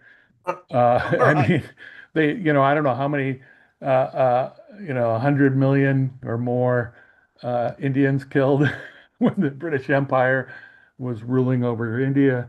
Yeah, They but were pretty much the hegemon then, and their empire was until it crumbled under U.S. Debt to U.S. Was pretty brutal, and so I tend to be, when we think about things like this, I tend to be, somebody who grew up, believing the mythology of the U.S., that, we were all against kings and against, and we were for sovereignty and autonomy. And when the U.S. marches its, army into a place like Venezuela, or if it or Guatemala or anywhere else that we go, or goes in with bombs and bombs things, I think we're kind of showing we really don't give a damn about sovereignty and autonomy and those things that people were for. What we're right now seem to be for is the American empire. We want to, I think Rubio said it okay, the other day. fine. We're Yes. gonna start up a colonial empire again, Yeah. and we're gonna send people around. So, Okay. if I can, you're gonna let me finish, right? And say a few more Yeah, things. but I don't want to get off into morality. We're talking about pragmatically. There's a Like we conflict already between two have. countries Well, militarily. one thing Militarily, I think not like I would I would who's think God, somebody. which side is God on. I'm So I not went looking in. at that. I want to say is, has anybody done the math? If you're going to talk about who's going to win, so Yeah. that's a math problem. How many missiles, defense missiles, do we have between our Israel and our other colonies in the Arab world? And how fast are they using them? And how many missiles does Iran have to send in, and how many drones does it have? And the math, I think, at least from experts like Larry Johnson and Colonel Wilkerson, seems to say that we're on the losing end. If I want to believe them. And I have to say, watching the videos, I see a lot of interceptors going up, and a lot of them, and to try to stop one or two drones. So they're using, I think, even more than two of these things to try to stop the incoming missiles. And how many of those incoming missiles are just decoys? I don't even know, because you're not really even seeing them catch the explosion. You're just seeing these things kind of go up and flare out, and you're not seeing the explosions that you would expect if they actually hit a warhead coming in. Um, but I think this planned war of regime change in Iran is it's going to result in regime change. It's just not going to be in Iran. It's going to be in some other countries. It might be in Bahrain, where the majority, 85, 90% of the people are Shia. And there's a puppet government of Saudi Arabia ruling over them, and where they were actually cheering for these missiles that were coming in. I think there's a chance that governments in Qatar, all these governments are just a small minority of people that are propped up by the U.S. And, at some point, I think they might go under. And at this point, but I think there's an even bigger problem. I think we're going to see uh, this war is going to create economic shocks that most people aren't really talking about. The economic shock to Europe is going to be far reaching. We're going to see multiple presidents and prime ministers go, I think, because of this. As soon as the economies go bad, they're realizing, gosh, we don't have that cheap Russian gas anymore. Now we don't have the cheap Arab gas. Things are going to really go bad for in Europe. U.S. not so much because we have a lot of oil ourselves, but especially in Europe, that things are going to go bad. And when push comes to shove, is the U.S. going to provide all that its own resources for those countries? Hell no, not with somebody like Trump in. Trump is all about America first, and he'll throw everybody else under the bus in trying to maintain this power. So I think what we're really going to see is we're going to see every single country in the world lose faith in the U.S. Uh, and it'll begin in these states that have been housing U.S. military bases, that have been collaborators with the U.S. attack on Iran. They're going to be the ones that are going to be falling, and maybe even Israel. We'll have to see, how much are we willing to prop up Israel, or are we going to allow Israel to start using nuclear weapons to go after civilians? Because nuclear weapons can't win this war either. Nuclear weapons can kill a lot of civilians, you know, but it's not going to win. It's not going to win the war. Buried missile silos and stuff are not going to be stopped by nuclear weapons unless they're going to shoot every single damn nuclear weapon and try to irradiate the entire uh, uh, region of Iran, which will then go over into Pakistan and all these others. And if I was Pakistan and I started getting irradiated by nukes dropped by Israel, I'd probably drop one right on Tel Aviv. So I think the Trump administration didn't think through this at all. You know, he got sold a bill of goods, and there's a lot of, by fanatical Zionist syndicate, and so I think that's where we are right now. That's my 2 cents. Okay, that's pretty extensive. Who wants to respond to that? Nuclear potential. Iran is. We're going to run out of bullets before they do. I have my hand up, so Oh, I'm sorry. Go ahead, Aaron. so a couple things. The United States has between at least a couple 100,000 JDAM kits, or actually a couple thousand JDAMs or dumb bombs that already have JDAM kits on them, and we have another 350,000 JDAM kits. So we're not going to run out of JDAMs anytime soon. And then if we leverage our hundreds of MQ Reaper drones, which fire as a majority either the lightweight JDAMs or the Hellfires, we won't run out of those anytime soon. So I think the traditional long strike kinetic limitations are really not there. I think the maintenance and the maintainer and the aircraft cycles, I think those ones could become problematic over time, but not in any way that we're losing, hundreds or thousands of strike platforms. So I think the U.S. can keep a long range 500 strike a day mix of between drones and traditional strike aircraft and bomber aircraft going for a very long time. So I don't think I treat that as not really a risk. I do think the air defense component has this setup risk, which I could absolutely agree has been a complete, sort of farce that you would launch this scale of operations and not have the air defense network put into place across the region. I mean, I think that's almost malpractice, but that will be put together, and it's being put together, especially as these places are being hit. But as that is sort of networked together, probably over the next several weeks, you'll see fewer and fewer Iranian strike drones getting through. Some will get through, of course, but you're not going to see dozens or hundreds a day get through. And so the other question, which was on the oil side, I think people don't kind of understand all the different types of oil there are and where they come from. So the United States does not use really any of its oil that it processes. It actually ships almost all of that to Europe.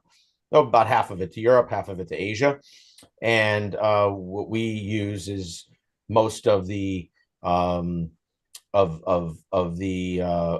Gulf-based oil that we buy, because it's a global oil market, right? So everyone has this weird mercantilistic mindset on the left and the right, including Trump, where it's like, we're going to own all the copper. It's like, oh, you mean like the Spanish did to deflate themselves from an empire to one of the poorest states in Europe, because they tried to corner the market in raw materials across hundreds of years. No, I mean, you don't want to corner markets because then you have the responsibility to provide the capital for a market losing product, right? Because basically someone's going to find substitution goods for you. So the reality is we have a global market for oil. You've seen oil prices, move marginally in the last week, but not in some massive historic way. Like if you look at the first Gulf War, when oil prices more than doubled, or you looked at the second Gulf War, where they increased between 50 and 100%. So you don't see anything like that. A lot of it is there's just a lot more production in the world. The other thing is the production is more spread out. It's more diffusive. So, I don't see this sort of end times kind of thesis that people seem to have, kind of on all sides. I think it still boils down to how much is the U.S. going to commit beyond, let's say, a few weeks. Because once you get past a few weeks, because I think we can degrade most of the strategic, what we define and what the Israelis have defined as the strategic targets, let's say the offensive capability of the Iranian regime. But if the goal is anything more than that, that's going to take months, if not years. And it's pretty unclear that that the Trump administration wants to go to Congress and do a refunding cycle of hundreds of billions of dollars, which is what you'd have to have. And they don't want that vote. And so my belief is they'll probably wind this down in the next month, and then they'll keep it in a very low course grade operations model for probably years, and work with the Israelis every time there's a sort of bad guy of the week popping up. They'll hit him, or any correlation of forces. I still think the fundamental question here is, are we willing to use proxies, Iranians, bags of money, all the things that everyone said we should have used in Iraq the first time, or the second time, I guess you would put it. Are we willing to do that here? If we're not, then I don't think anything changes in the regime. But if we are, well, then I maybe we have a 30-50% chance, right? There's no 100% chance of regime change unless you kill millions of people. And you can't kill millions of people from afar unless you use nuclear weapons. So, we're stuck with these, thousands to tens of thousands of small strikes, which can kill a few people at a time. A police station or a biology station or a training center or some regional intelligence center. I mean, I think a thing to recognize is the Iranians are going to become more diffusive, right? They grossly overconcentrated in Greater Tehran. So they created this incredible nexus of targets there. But they're going to have to go out into the country and actually, reconstitute forces in the regime out there. That's going to be interesting, because if the Greater Tehran, which has, more than a third of the population, about a third of the population of the whole country, if it has less repression because the regime forces are targets and they don't want to be as significant of a target, do the opposition forces come out more in Tehran, right? Do you get this sort of split, this classic, urban, rural kind of revolutionary split? That's something that we might see organically evolve, independent of really our action, except providing air power. I don't see anything, outside of very pinprick special operations. I don't see any large scale implementation. There's absolutely no appetite for thousands of Americans, being killed, and being in, large scale firefights across Iran for months on end or years on end. So I don't think that's happening. So in the end, we're going to do like an air version of a thunder run here, and basically see what we get out of it. I think there's a decent shot that a year from now, this will just be some weird one-off 1-2 month large scale operation of air power and some sea power, and that's it. And we'll look back, and you'll have a degraded Iranian regime, but it'll still be in charge, and it'll try to be reconstituting its forces. And that's if I'm a betting person, that's kind of my middle bet there, because it seems to be the most rational one. I can't. It doesn't, for the Iranian regime to collapse, given how complex the regime is. You would have hundreds of layers across state collapsing. And I mean, it's not a movie. It's not an alien invasion movie. So it doesn't make sense how that happens, because every time one part of that regime loses power, another Lego piece steps into that void to take some of that power, right? Because they're in competition in many cases. So you would have to end all that competition. And I don't know how you do that this way. This doesn't make any sense. Okay, so now we're going to go to Jim and then Alex. Jim, you got it. All right. There you go, Jim. Oh, okay. One thing I'm thinking of as I'm listening to this is the sort of arguments that were made at the time of the Korean War and afterwards about the relief of General MacArthur.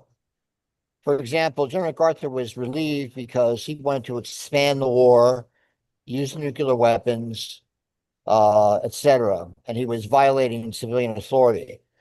But what was also associated with that in the debates afterwards was this idea that whenever we go to war, we're waging a crusade. We're waging a crusade, a moral crusade, a crusade to have a obliteration of the foe completely. And in the nuclear age, and I'm now talking about in the 50s and up to the period of the Vietnam War, escalating in 1965 with the landing of troops in Da Nang, there was this whole question of, limited war versus a big conventional war with no boundaries.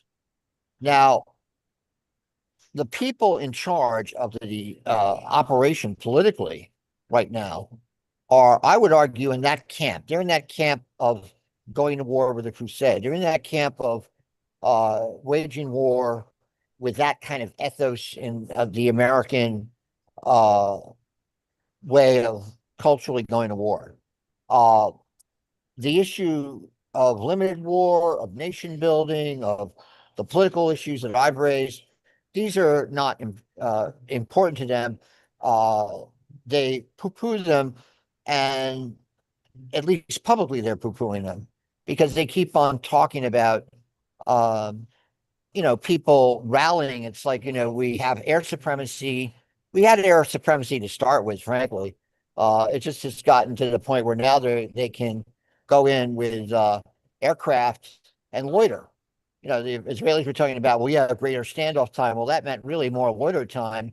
And loiter time, when you're dealing with loiter time, just basically means the aircraft can hang out longer. before Jim, the I got to go in. throw in there. No, We no, no, did shut not. up, Craig. I want to finish my comment Okay, here. but we didn't I have want complete air supremacy. I'll explain later.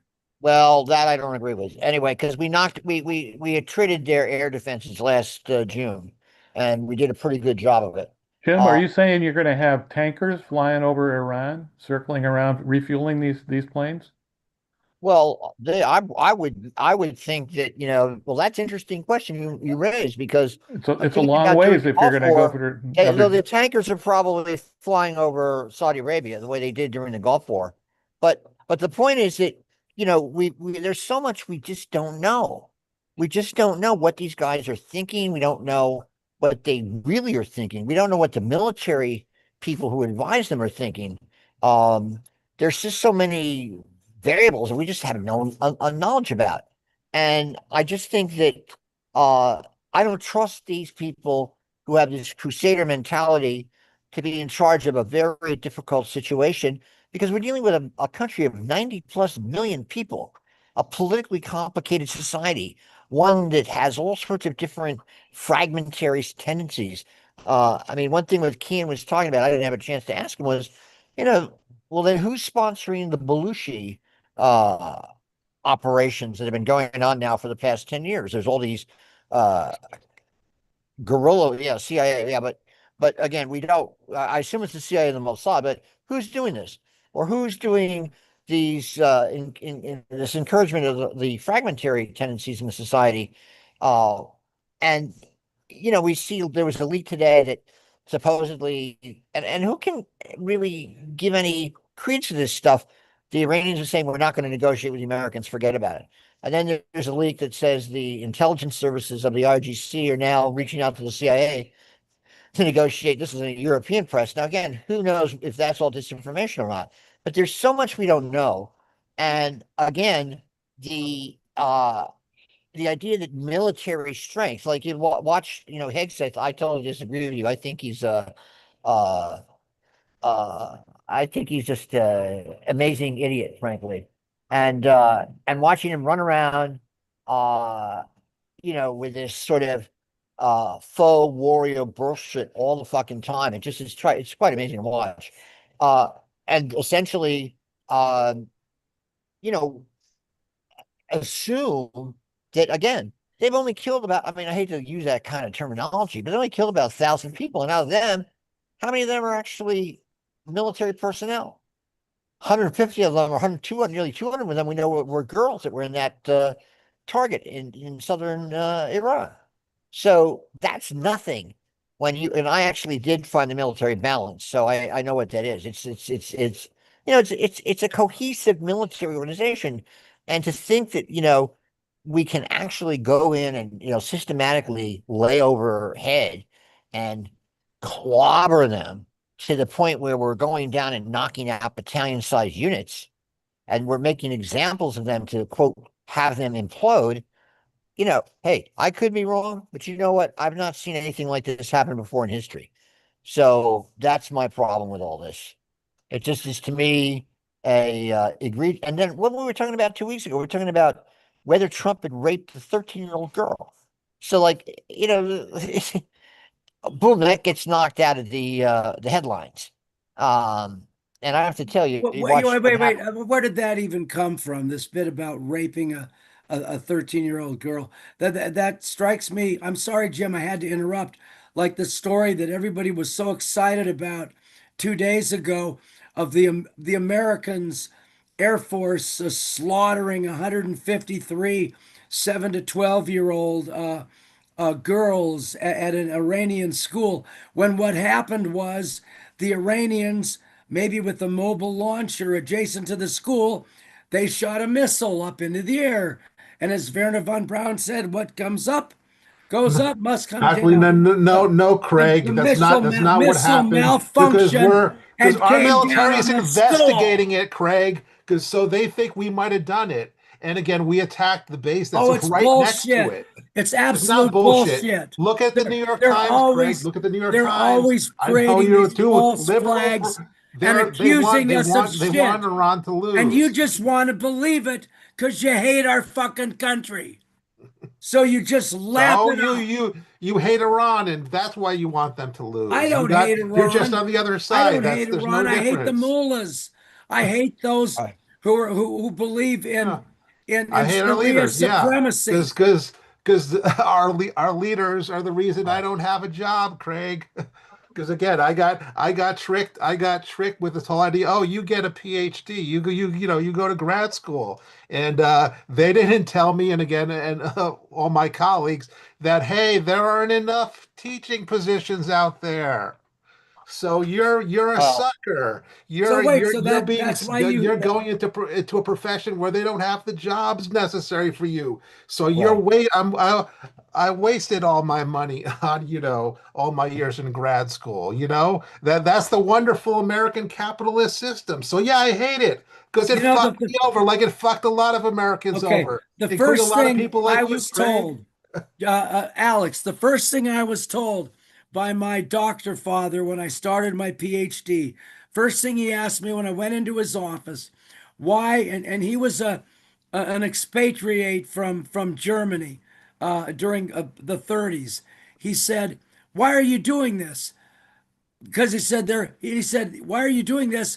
Because there are no jobs out there, and I certainly can't guarantee you a job. And I said, I'm doing it as a labor of love because this is what I love more than anything, Well, and I'll make that's not what my something out of it. professors told me, Craig. You were lucky then. Yeah. I got sold a bill of goods, including again by my, essentially the whole graduate program at the City University of New York. And Well, there are a lot of they people go, being hey sold a guys, bill of goods. this is a waste of your time.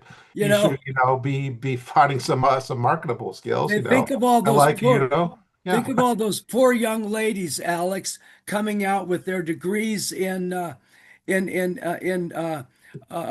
diversity and gender studies and queer studies or whatever the and feminist studies. I don't have any problem with They're all that, Craig.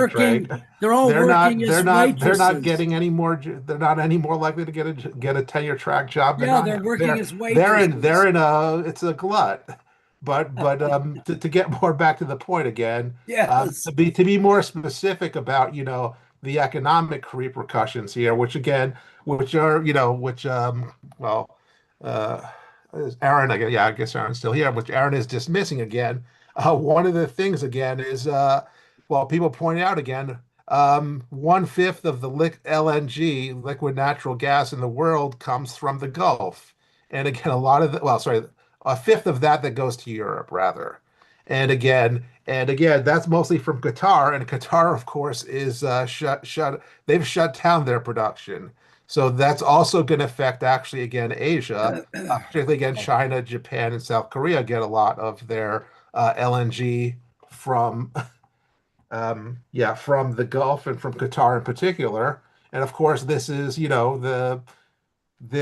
the Russians, they can sell theirs for, more money. And this, I mean, Putin again. The other thing again is, well, the Europeans themselves, again, I put this in the chat. This is from the Economic Times, their English edition, that, Europe basically can sustain, being cut off from the Gulf for a month. That's according again to this is according to Bloomberg's analysis.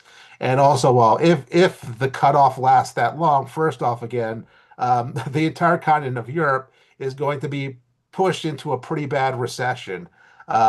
Again, the numbers, which again I put the chart in, it goes, well, if there's a $30 increase, again, this is in oil, gasoline prices, the growth scenario from Europe goes to about +1 down to -0.6.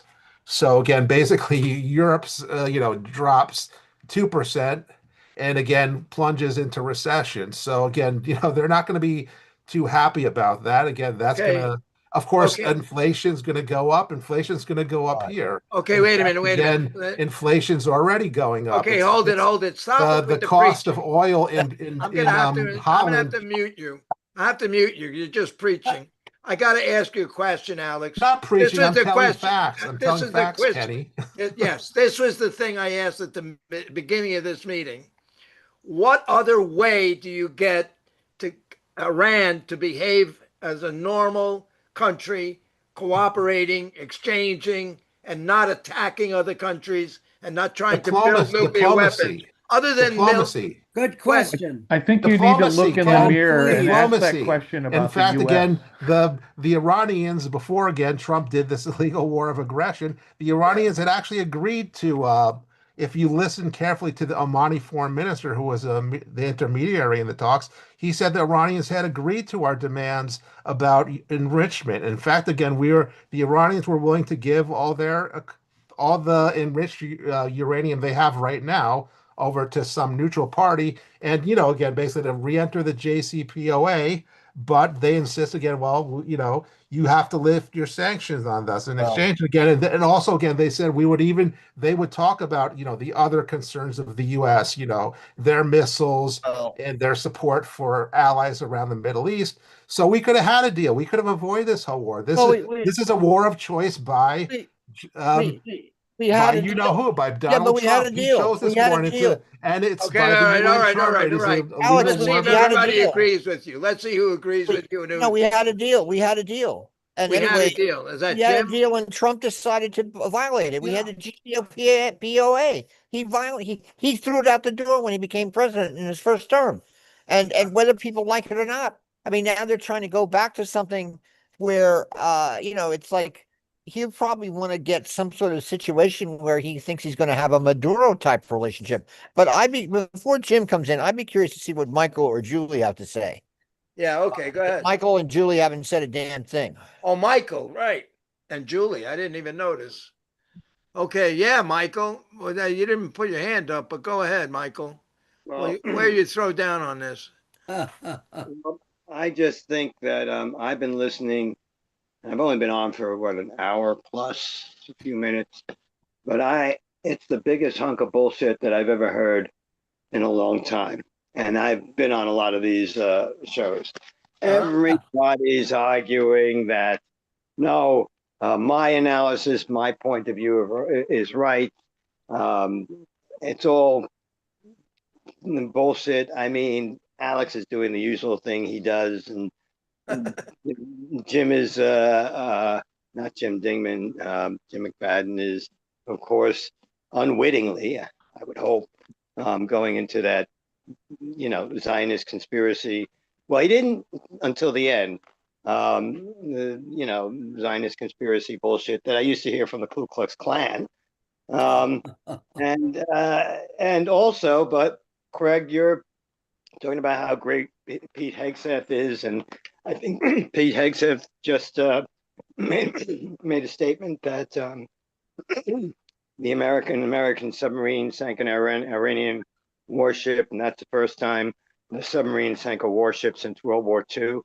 Guess he was asleep during the the Falklands.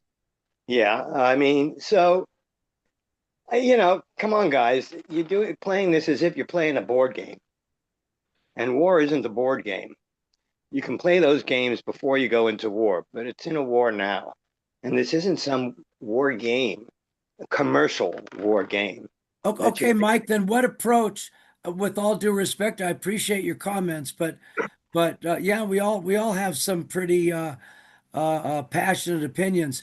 How should we be approaching this to be approaching it in a manner that you would find more to your liking?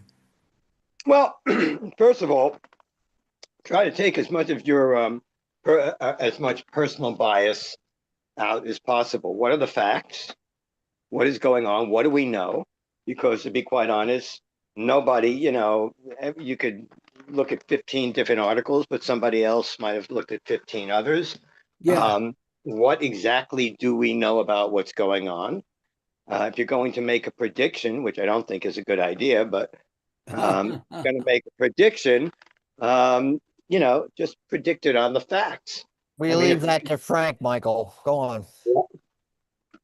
No. I'm just saying. I'm hearing everybody arguing and yelling at each other and blah blah, and I'm just saying I'd like to hear personally what the facts are. The question I have, and Jim is aware of this. I've said this before, is because in my opinion, and this is my opinion, From what I know, I don't think Iran has a chance in a war against the United States plus Israel plus help from other countries, minimal help from other countries. Doesn't have a chance. And winning, it doesn't mean you have to kill every Revolutionary Guard person on the planet. No, they don't have a chance of winning. But the idea is, my question is, okay, you win, then what? During World War II, we started making plans for what was going to happen in Germany and Japan 2 years before the end of the war, if not longer. And I don't see any people making that plan. That was a problem with the Iraq War. It wasn't well thought out what they wanted to do and how they were going to do it and how they were going to do it in as moral a way as possible, as far as the people go. But it seems like, what are we going to do for the Iranian people? If we feel that the Iranian people are, for the most part, against this regime, or and there were tens of thousands of them killed, far more Iranians were killed by their own government than have been killed so far that we know of. What are we going to do for them? What is, we know the short term. The short term prospect is, let's say, from the Israeli point of view, you curtail and minimize Iran's military capabilities. Great. And the Israelis are probably willing to go and do it again next year or the year after, because they're in a siege mentality that was kind of imposed on them by all this anti-Zionist, not criticism of Israel, but actual criticism of Israel's right to exist. So they've gone into siege mentality, and they're saying if we're going to be in an ongoing war, we'll live with it. But for the United States, and for the Iranian people, what is the end game? That's what I would like to know. And I don't think any of us know that. I don't even know if the Trump administration, it doesn't look like they know that. But what could be done? I don't know. That's my big question. That's the question I want answered. What are we going to do? Defeat Iran militarily, and they're going to run out of their stockpiles long before we do. We defeat them militarily, and boom. Then what? Yeah, if I may say, Mike, James is absolutely correct in what he said, is that the goal that the IRGC has now is simply to do what Saddam Hussein was able to do in the first Gulf War, and that's get the shit pounded out of you, but just somehow manage to survive. Simple survival for the IRGC will be looked at as a victory. And they are definitely, and from all the reading I've been doing in the last couple of days, they're in more control now than they've ever been. But their control is command and control is highly decentralized throughout a very large country. And that's one of the lessons that they derived, I think, from maybe from both Gulf Wars, but certainly from the first one. But Greg, could I just ask yeah, one thing? yeah, Another thing I appreciate. Let's move this away from victory and defeat, because anybody can claim victory. Hitler can claim victory in the bunker in 1945. I mean, anybody can claim it. But the idea is, what are the objectives? That is, what is each side's objectives? What are the objectives here? Well, okay. I think our objectives are very clear. Our objectives are to knock out their missiles, so which are becoming more and more robust. So, but they have missiles now. They just shot one at Turkey. They have missiles that could hit Berlin. We don't want them to have missiles that could hit the United States. So take out their missiles, their missile technology, and take out, of course, their nuclear technology.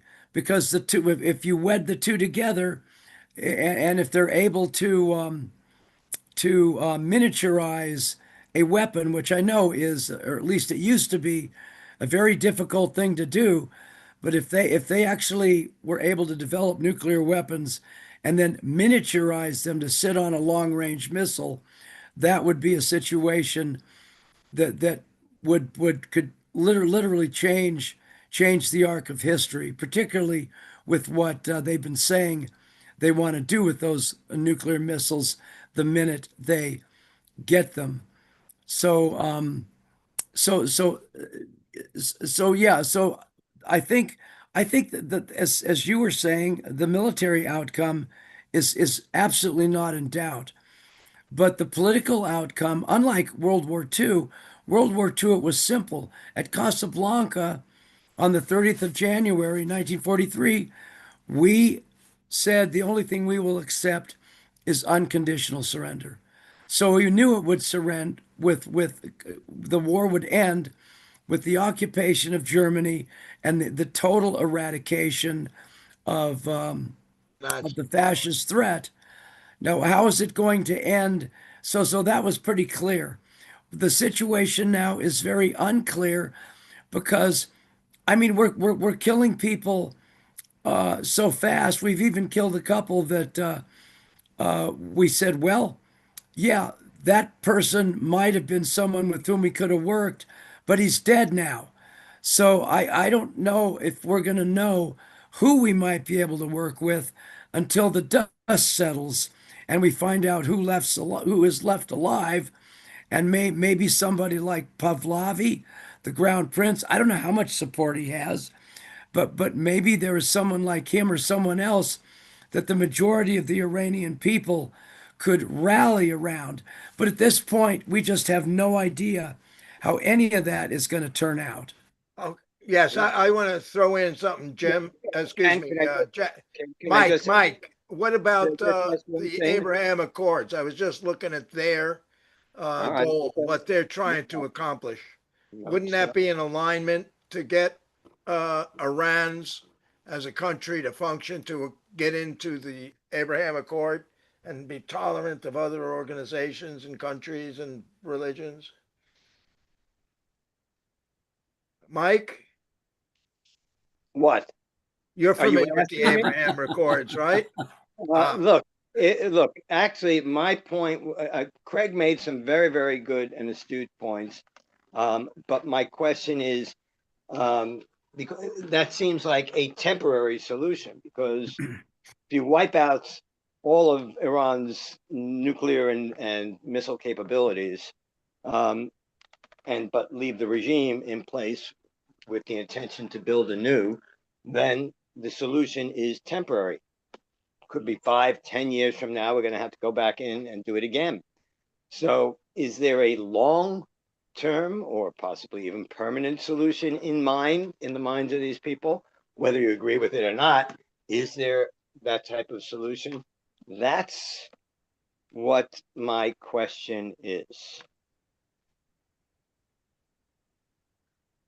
and you don't consider that the Abraham Accords is anywhere in that territory? Well, I don't think the Abraham Accords took into account what's happening in Iran right now. I mean, what's happening in this present conflict. Right now, I don't think the Abraham Accords, if I'm not mistaken, took in the idea of regime change in Iran or the possibility of that. I just don't know what the ultimate goal of this operation. I know what the limited goals are, and to a large degree, they've been achieved. But what is? Well, Mike, just I think, when the kinetic phase comes to an end, and I don't know whenever that is, um, that doesn't mean that we have to that we have to move back and relinquish all the pressure that we've been putting on Iraq. We can still maintain a no-fly zone over the country. We can conduct a blockade of its ports so we see to it that no contraband is coming in either through sea or being flown in across land. Happened to hundreds of deals on. And so we could do that, and obviously keep ports open to let in food to feed the people, and that sort of thing. But in that way, we could maintain some significant control over the situation in Iran, but potentially, I would think. Until when, though? I mean, how long do we maintain that, uh, shall we say, no-fly/blockade? Well, we maintained them for years, as I recall, over Iraq. Um, so I don't know. I'm not a Gene Dixon, so I can't look into a crystal ball, and Yeah. none of us can, obviously. And I was not trying to be snarky by making that comment. I'm just saying, No, I didn't take it. how can we see much farther than maybe 3 to 6 months out? Yeah, yeah. But that's the conundrum, basically, that we're facing in this thing. I think, again, like you said, at Casablanca, we had an end game, Yeah, far end very game. clear end game. Yeah, and we don't seem to have that here, or at least we in this group don't know about it. Somebody may have an end game in mind. And not only having an end game, but how you're going to do it. So I guess, yeah, you're right. When the dust settles, we'll find out what's what if there is an end game and what it is. Yeah. I was hearing about some woman who is some Iranian, very brave Iranian woman who has been a major part of the anti-theocracy resistance, if you want to call it that, for a long time. Does anybody have any information on her? Jim, do you know anything about her? You're talking about the woman that was in that's been in the news quite a bit. I think so. I think that may be who it is. Well, there are a lot of women, but Yeah. I want to we'll let Jim talk. Let McFadden talk. Yeah. Yeah. Well, I'm going to address a couple things here. I'll go in reverse order. You can't keep the Straits of Hormuz open with air power, no matter how much air power you got, because Iran's just too big. They'll smuggle in missiles and and launch them at the ships. So you got to find some way. You can't just run this thing. If this thing goes on for years and there's no oil coming out, the whole global economy will just tank. It'll be massive depression. So um, number two, Iran didn't want nukes. Khamenei, who we killed that first day, had a fatwa against nukes, and we killed him. And we killed a whole bunch of other religious leaders who were against, having nukes because it was amoral. It was the stupidest thing you could possibly do. Well, he And as far also as the objective, slaughtered let me finish. 43,000 Let of me his let me own finish. people. Let me finish. Let him Um, finish. Really? so the objectives of Iran are autonomy and sovereignty. They don't want to be puppets of the U.S. empire. They remember. They remember when we overthrew Mossadegh. They remember us installing the Shah, who was terribly vicious, and that their memory is long. And so and they also recognize the viciousness of the U.S. empire in supporting the genocide in Gaza. And they're one of the few countries that has really been about that. And as far as is Mike trying to play his anti-Semitism card, I always find that amusing. I have my own reasons for being amused about it, but I won't go into them. But and then last, I just want to say is there was the question came up from Ken. The question you posed was how do we get Iran to behave? I think you got to look in the mirror. What we have to say is how do we get the U.S. to behave? The U.S. is kidnapping people. We're going and pretending we're going to be in negotiations and then assassinating people. We're kidnapping the president of Venezuela. We're refusing to actually negotiate on anything. All we do is make demands, and if that doesn't happen, we try to assassinate the leadership. We've just become a mafia state, where we got a mafia president trying to order people around. And and lastly, in terms of you know, not having a chance to win, by bombing. I mean, think about Vietnam. We bombed the hell out of Vietnam and we didn't win. We bombed the hell out of North Korea and we didn't win. We bombed the hell out of Afghanistan and they didn't win. Air power is not going to win a war. This is a war of wills. And the Iranian people, their will for sovereignty and autonomy is greater than our will to just stomp them down. And so we're going to lose, just like we did before. I think you're very dramatically underestimating the willpower of the man who sits in the Oval Office right now, as much as you obviously I'll address that then. I'll address despise him. that. Let me address that then. First of all, the man who sits in the Oval Office is senile now, and it's pretty. All the signs of senility is set in, and you can see, and and you just can go online. James, you if you're going to make an argument, make a legitimate argument. I am making a legitimate He's not argument. Hitler. He's not a Nazi. I didn't say any of those things. I just said he's senile. These are the things that people are always saying. He's not. He doesn't hate Listen black to his people. speeches. Just listen to his speeches. The guy's losing it. He'll be lucky to survive another year, I think, and he'll have some massive stroke. He'll be like Biden probably by the end of the year, if not sooner. He's an old dude, and he's not going to last. And what's going to happen when he's gone, I don't know.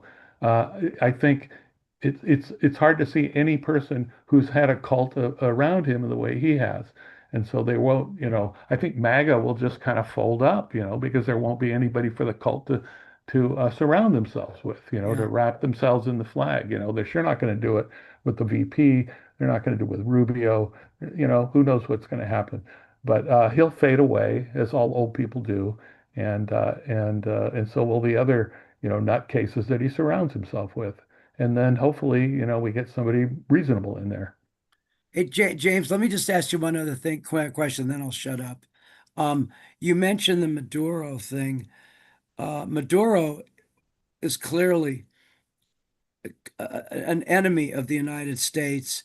He countries like Why is he an enemy? Why is he an enemy?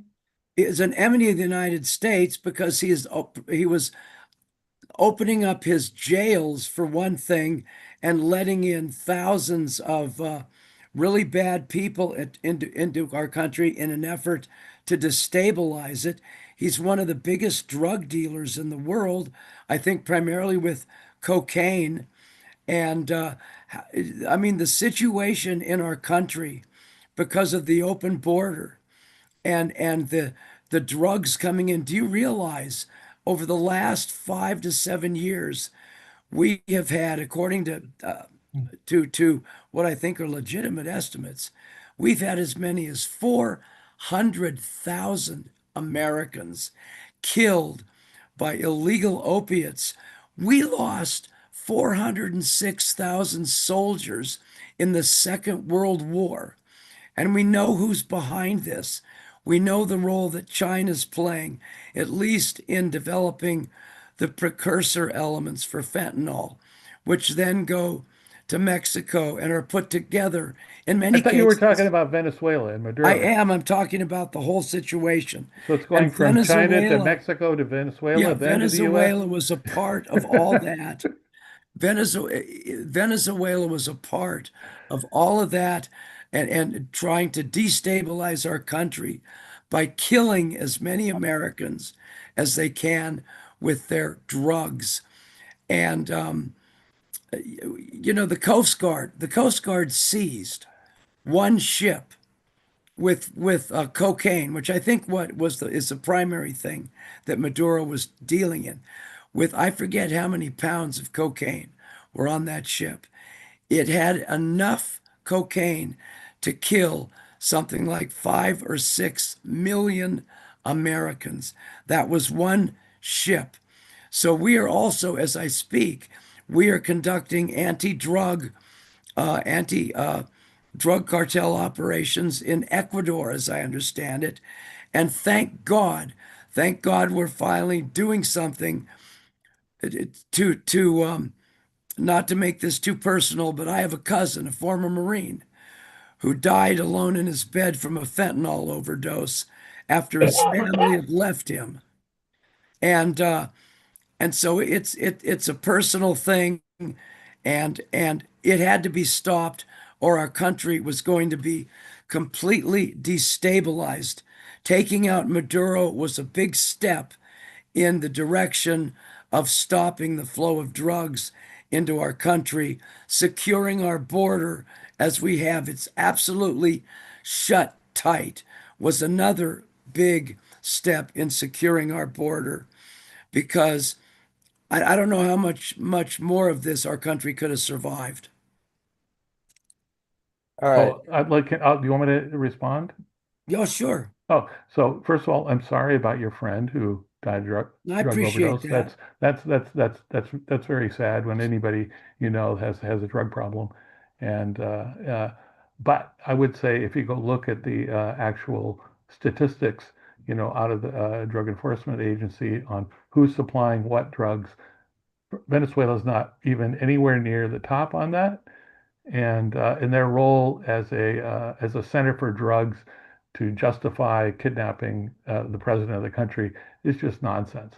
They are next to other countries right next to them who've been major suppliers of drugs, including Yeah.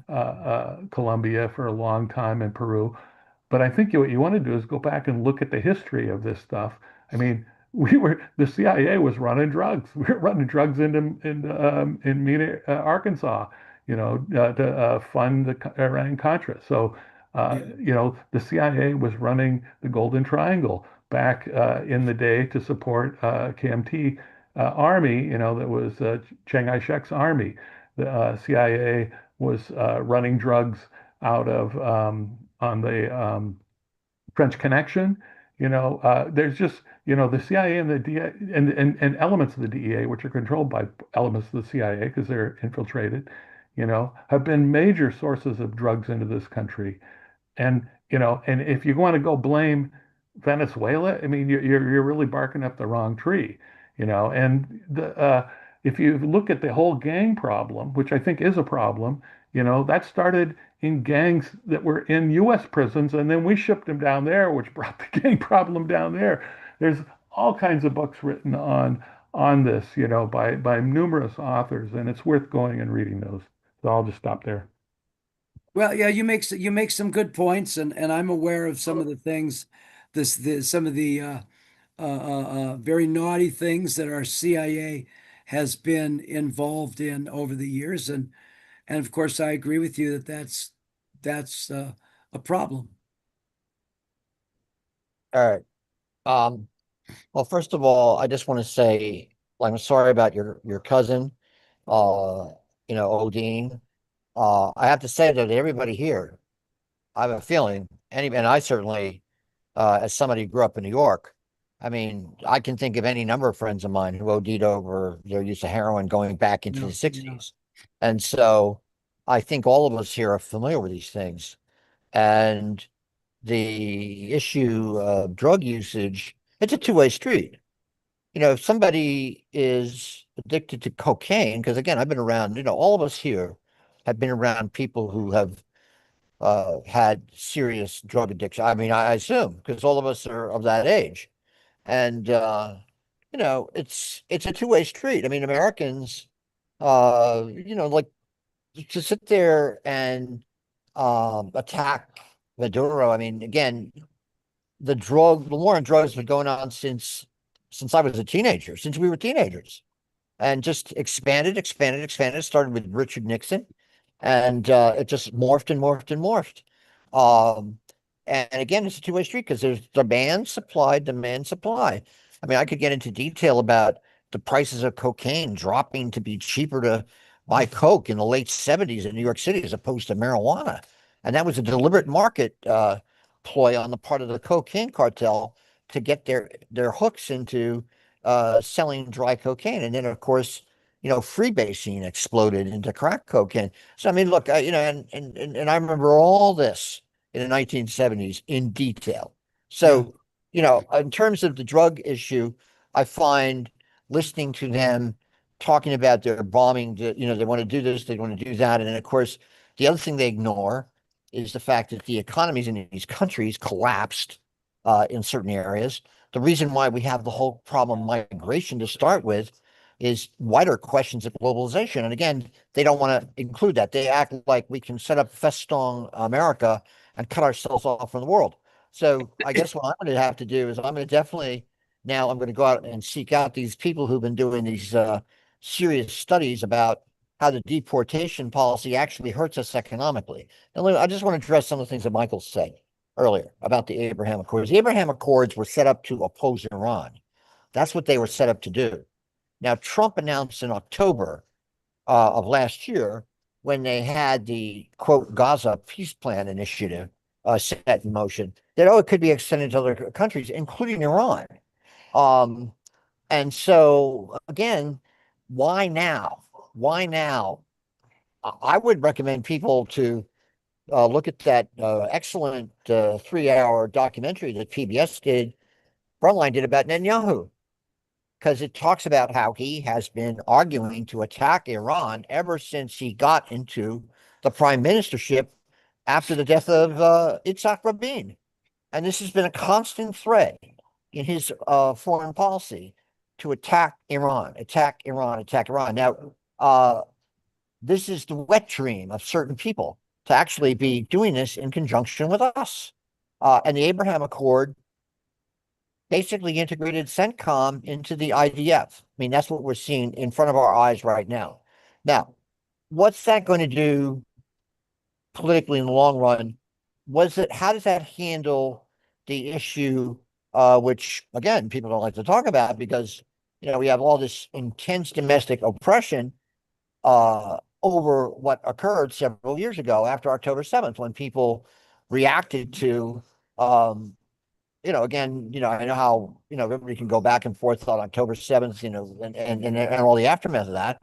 But nevertheless, we're at a point now where the Trump administration is waging a constant offensive operation against the academy to essentially repress and not allow any kind of a dissent, academic freedom to talk about these issues in the Middle East. I mean, I see it here at Columbia all the time, constantly.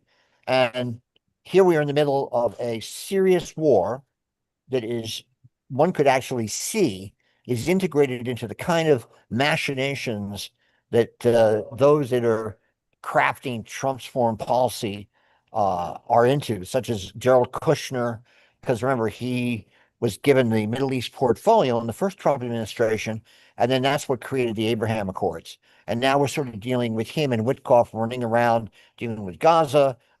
Then the question of what occurred with the quote breakdown of the negotiations. What did they actually offer to do?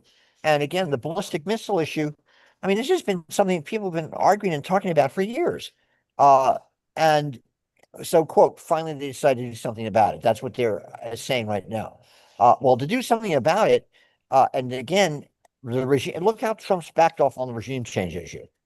Because now they're talking about, well, we want to make sure that we weaken their ability to project power. So that means you go after the missiles and you go after the nuclear capability. Israel is still talking about regime change. And frankly, I'm pretty sure that that's still an objective aim of the administration. I mean, why else would they be engaged in this? We're going to finish the job. Well, okay. So maybe they'll be able to get in the next couple of weeks, and again, who knows if this is going to happen, some sort of crazily crafted ceasefire. But I don't think they want that. They want those guys out. And frankly, those guys are the equivalent of the Japanese. Okay. That to me is that's what's so stupid about this. I sat and wrote about the Iran-Iraq war. I started writing about the Iran-Iraq war in 1981. All right. And so I followed that pretty carefully. And the leadership right now in charge of Iran are people who were veterans. I mean, Khamenei was the reason why he was respected by the Iranian Revolutionary Guard Corps. Is this guy would go out to the front line and visit the troops during the Iran-Iraq War. So this whole generation in charge of that country are people who are veterans of that war. Ahmadinejad was a veteran of that war. All these guys are veterans of that war. And these are the people we're dealing with. And they fought and they were forced to give in at the end to a international coalition that beat them into the ground. If you recall, what occurred there is they were waging a missile war against the cities of Tehran, bombing them. They had essentially stripped them of their ability to defend themselves, the war of the cities, and there was panic in the Iranian population, which then motivated Ayatollah Khomeini to sort of end the war. So it was a quote, uh, in a way, a strategic defeat for the Iranians. So they learned their lesson from that. That's why we began to see the further expansion of their creation of allies to the Middle East, their desire to create a ballistic missile force that could act as a deterrent. And the nuclear capability was always in the picture because they remember what had happened to Iraq in 1981 when Israel launched that attack on Osirak and destroyed Saddam Hussein's nuclear reactors. So that was always the big lesson to any third world country. If you want to prevent a conventional attack from the great powers, get a nuclear weapon. And so from their point of view, it's a very rational decision. And so these are still what is happening here. This is still a foe that is not I mean, I don't understand what people think they're dealing with. They think they're dealing with a colonial force. They think they're dealing with, attacking the Zulus in 1879 with advanced weaponry. And this is ridiculous. The Iranians are a effective military fighting force. And hell, I could be wrong, but I don't think these guys are going to cave in. They're going to be like the Japanese, as we expected to fight them at Kyushu in 1945 if we'd had to land. And so that to me is the kind of foe we're dealing with. And a couple of 1 week or 2 weeks of even having Aaron mentioned earlier the 300,000 JDAM kits, so you can essentially have no real restraint on using iron bombs against the Iranians when we further deepen our ability to essentially fly around there unimpeded. That doesn't mean that these people are just going to shrink and retreat into the and surrender. I just find, and because again, they have the example of the Vietnamese fighting against us in the China War. That whole air campaign that was mounted against us, Rolling Thunder, was mounted to basically break the will of the Vietnamese, and that did not succeed. So, to me, this is a very problematic adventure that Trump has mounted. He now has to stake, and I can see him. People can poo-poo this, but they're sitting there having conferences in Washington about how to avoid to negate the midterm elections, to basically violate the Constitution of the United States, and I can see him in the next couple of months, especially who knows what's going to happen as a result of these races in Texas. Suppose they lose it's going to be clear that out of the outcome of the primaries in Texas, and that's a very key state, a Republican senatorial candidate would not win. How's Trump going to react to that? How's he going to react to that? I mean, it'd be one hell of a signal to the Republican Party. Now, I'm not saying that's going to happen, but I'm saying it's a possibility. Joe Rogan put Tellerico on his show. And Rogan, we know, they're always complaining about him. He gets like 50, 60 million people listening to him. So a certain percentage of them are going to go with what Joe Rogan said. And this kid beat Crockett in the primary. So, I mean, there's all these things up in the air that are sort of juggling around politically. And again, this is, to me, a really stupid move on the part of the United States to do what we're doing right now. John, do you want to talk about this, or Julie? I don't want to put you on the spot, Julie. You don't have to enter the fray here if you don't want to. John, you want to say something about all this crap going on? Yeah, go on, Julie. No, I'm listening tonight because I came in way too late. I was at an event that ran late, so I'm just listening, but lots of interesting perspectives going back and forth. Yeah, I don't want to throw you into the gladiatorial rhetorical ring here. John, go on, John. Well, I mean, for Trump to be able to run roughshod over the Congress and U.S. Constitution, I think it's a horrific abuse of power. There was no emergency. The War Powers Act has, I believe, three different triggers, none of which were pulled. And I think this is another just horrific imperial gambit. I don't know, what does Netanyahu have something on Trump, via Epstein and whatever, that he can wrap him around his finger, because I don't see, other than, sort of slight strategic temporary gain of maybe between Venezuela and Iran depriving China of some oil or something. I just do not see the benefit to the United States for getting involved again in a war against a country of 100 million people that I think could have been handled with continuing negotiations. I mean, it's the amount that this war is going to cost, that we have no idea how it's going to spread, if it's going to spread, how long it's going to last, how much it's going to cost, how many people are going to have to die, what the end end goals really are.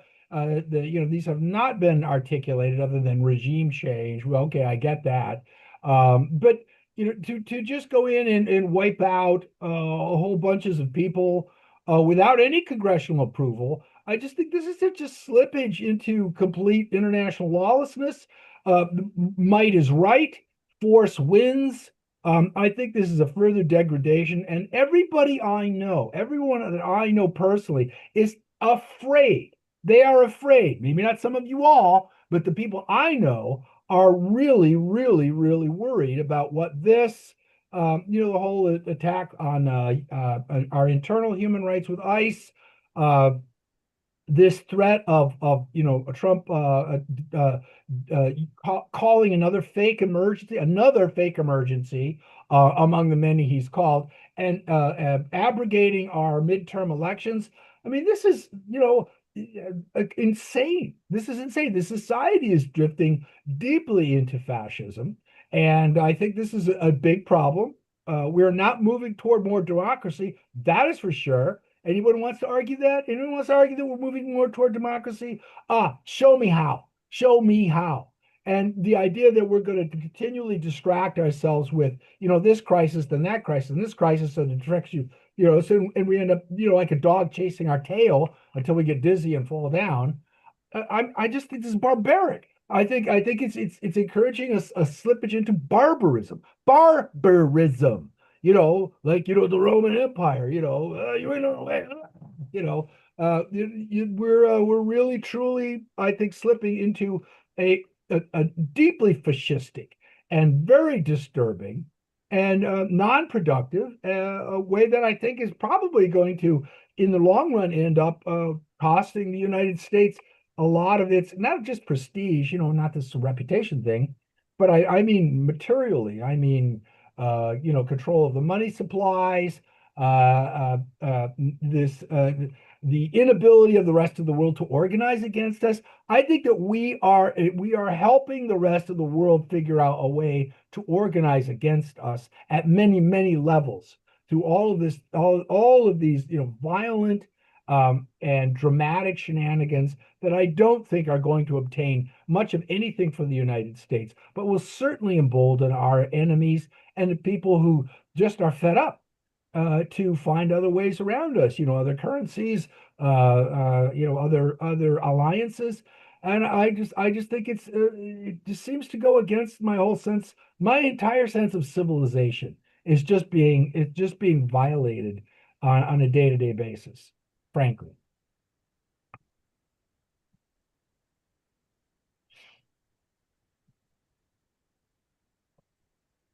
So, John, Are you going to vote for Trump again if he runs for a third term? Is it all right if I jumped in for a minute, Ken? Yeah, sure. Who's that? Okay, go ahead, Greg. Greg, Don't give up on it. We can convert him. your token Hey, your token Trumpian. I do want to say one thing. In life, it's a big mistake to compulsively try to get approval and recognition from others. If you have you can do Yeah. that and become an actor and a movie star, but if you have a thing you want to get accomplished, you can't rely on getting approval and recognition and support from everybody. You're lucky if you find two or three people understand you and support you. So I don't understand why we care what the rest of the world thinks about us. I'm not embarrassed about what America or what other countries think. And also, look at the history. You can ask Alexander Stavropoulos. America has a very violent history. We conquered this territory. We bought the Louisiana Purchase. We had a war with Mexico. We killed a lot of Mexicans and Indians. We took over. We took over Hawaii. We conned Russia and bought Alaska. So it is a very, militant, strong punch. Half the country is like got, guns in the back of the pickup. So it's not everybody here is a poet in this country and believes in, and is a vegan and believes in saving animals and saving insects and saving butterflies. Part of this population is aggressive and wants to exceed. And when you talk about, well, everybody is equal, yeah, that's right. Part of every individual has got some force. It's a question. It varies between individuals, but that's what I wanted to say. I think that the major sport in this country is football, and it's competitive, and there's a winner and there's a loser, and it's force and intelligence, a combination of force and intelligence. Now, I go to the opera and I like to watch people tap dance. I like all kinds of music. I've even appreciate Japanese koto music. But part of this is a whole country made up of composed, lots of different people with lots of different agendas. And you can't just push it one way. And like the guy who was in MASH, Alan Alda. Oh, everybody loves him. He's very sensitive. That's fine. A lot of people like the other side, the Rock or whoever it is, or oh yeah, like somebody's getting a lot of awards. The guy who did the Raiders of the Lost Ark, I forget names. So in any event, you can't say we have to be a nice, puffy, love-a-dover thing. We've got lots of things we did that hurt lots of people, but it's part of a competitive nature. We conquered this country. We didn't steal it. We conquered it. Every nation in the world has been conquered by some force that took over and conquered it and unified it. China, Russia, France, England, everybody. So it's part of human nature. And the same thing holds true for most species. This territorial domination is required to guarantee survival and persistence. And to be the basic idea is to try to be here tomorrow. You know, that's the idea. But I agree with you. It would be much, much, much better if it can all be handled with diplomacy. So I'm not saying that Trump did the right thing. He did, or he didn't. We'll see. Can I jump in now? Yeah, go ahead. Ken? Okay. I just had to get that off my No, soul. no, that's that, and I have to say, despite being a white supremacist Trump supporter, and I'm being facetious. We are animal lovers, my wife and I. Yeah. We have rescued dozens and dozens of cats, dogs, horses, pigs. We now have, among our other rest of our zoo, 12 indoor cats. And we adore every one of them. But okay, let me get serious again. So many people are so worked up about Trump doing what he did, going into Iran, but what about the War Powers Act of 1973, which of course the was all legislation that was passed in order to tie Nixon's hands at the end of the Vietnam War. But everybody is looking at that as a way, or at least the Democrats and Ron Paul and maybe a couple of folks in the Republican Party.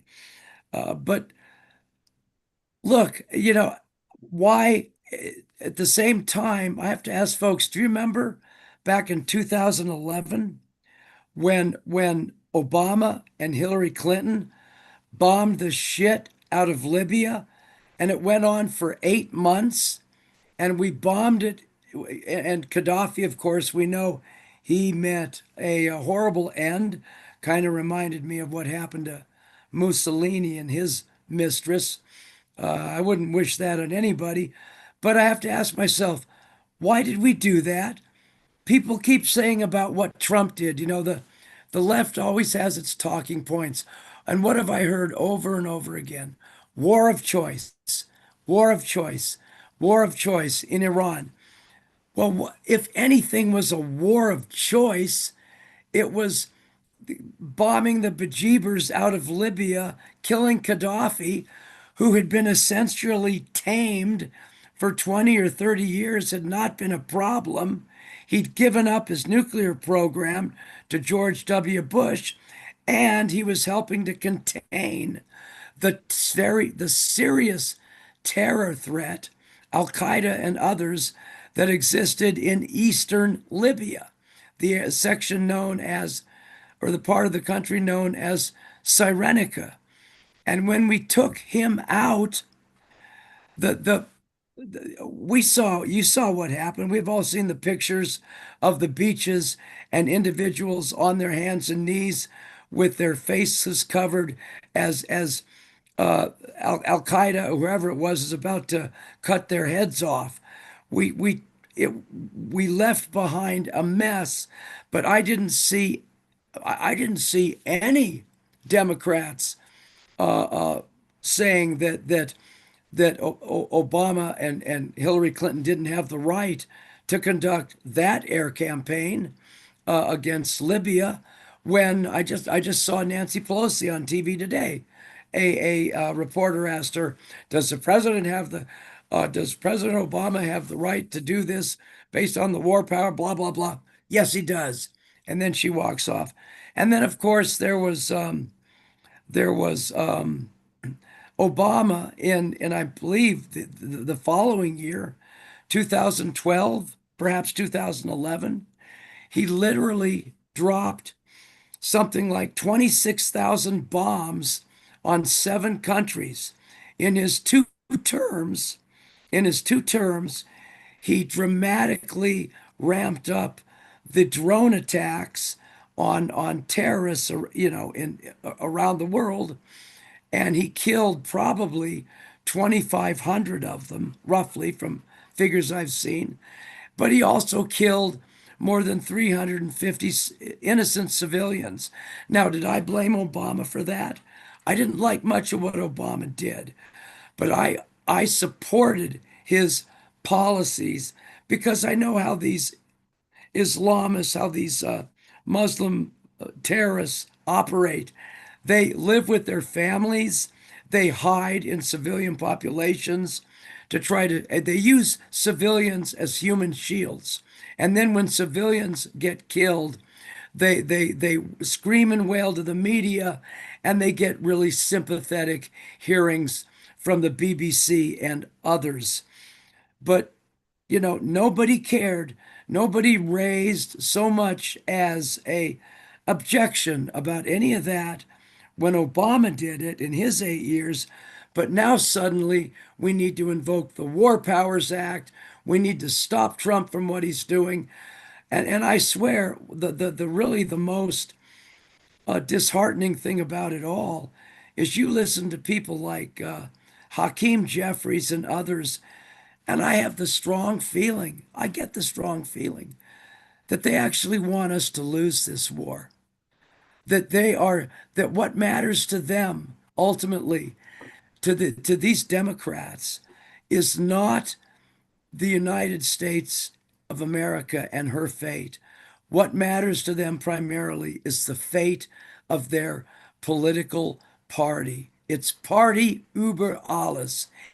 Anything that promotes the party is good.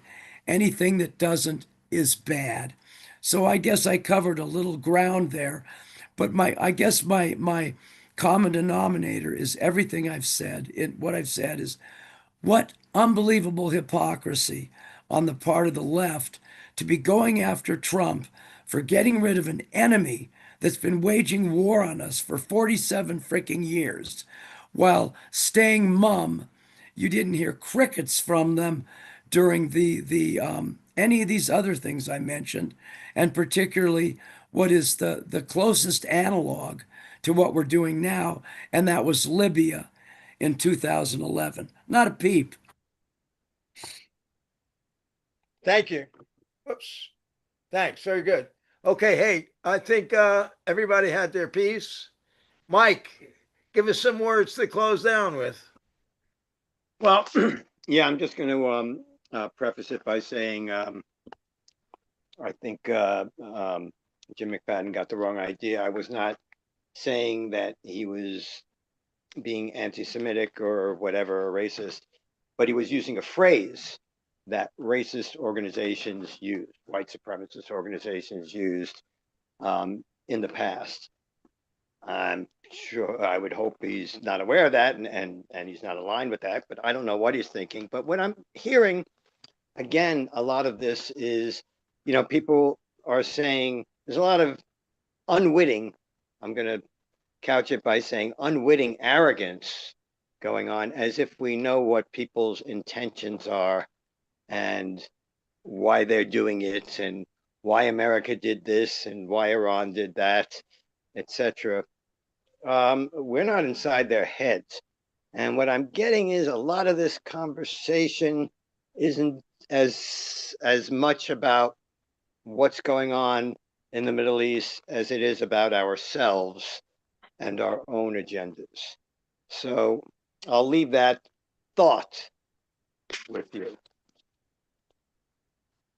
Is that a good way to close it, Ken? Yeah, good enough. Thought. That's right. Let's don't be so. It's always easy to talk about what we should have done. Doing weekend quarterbacking. Don't ruin it. If it was a good line, let it sit. Yeah, just let it sit. Okay. All right. Thank everybody for attending. I really enjoyed it, and everybody else. Thank you, Ken. Sure, Greg and Jim and everybody else. Thanks a lot. Thank you. Okay. Hope to see you next week. Bye bye. Oh, keep trying. Don't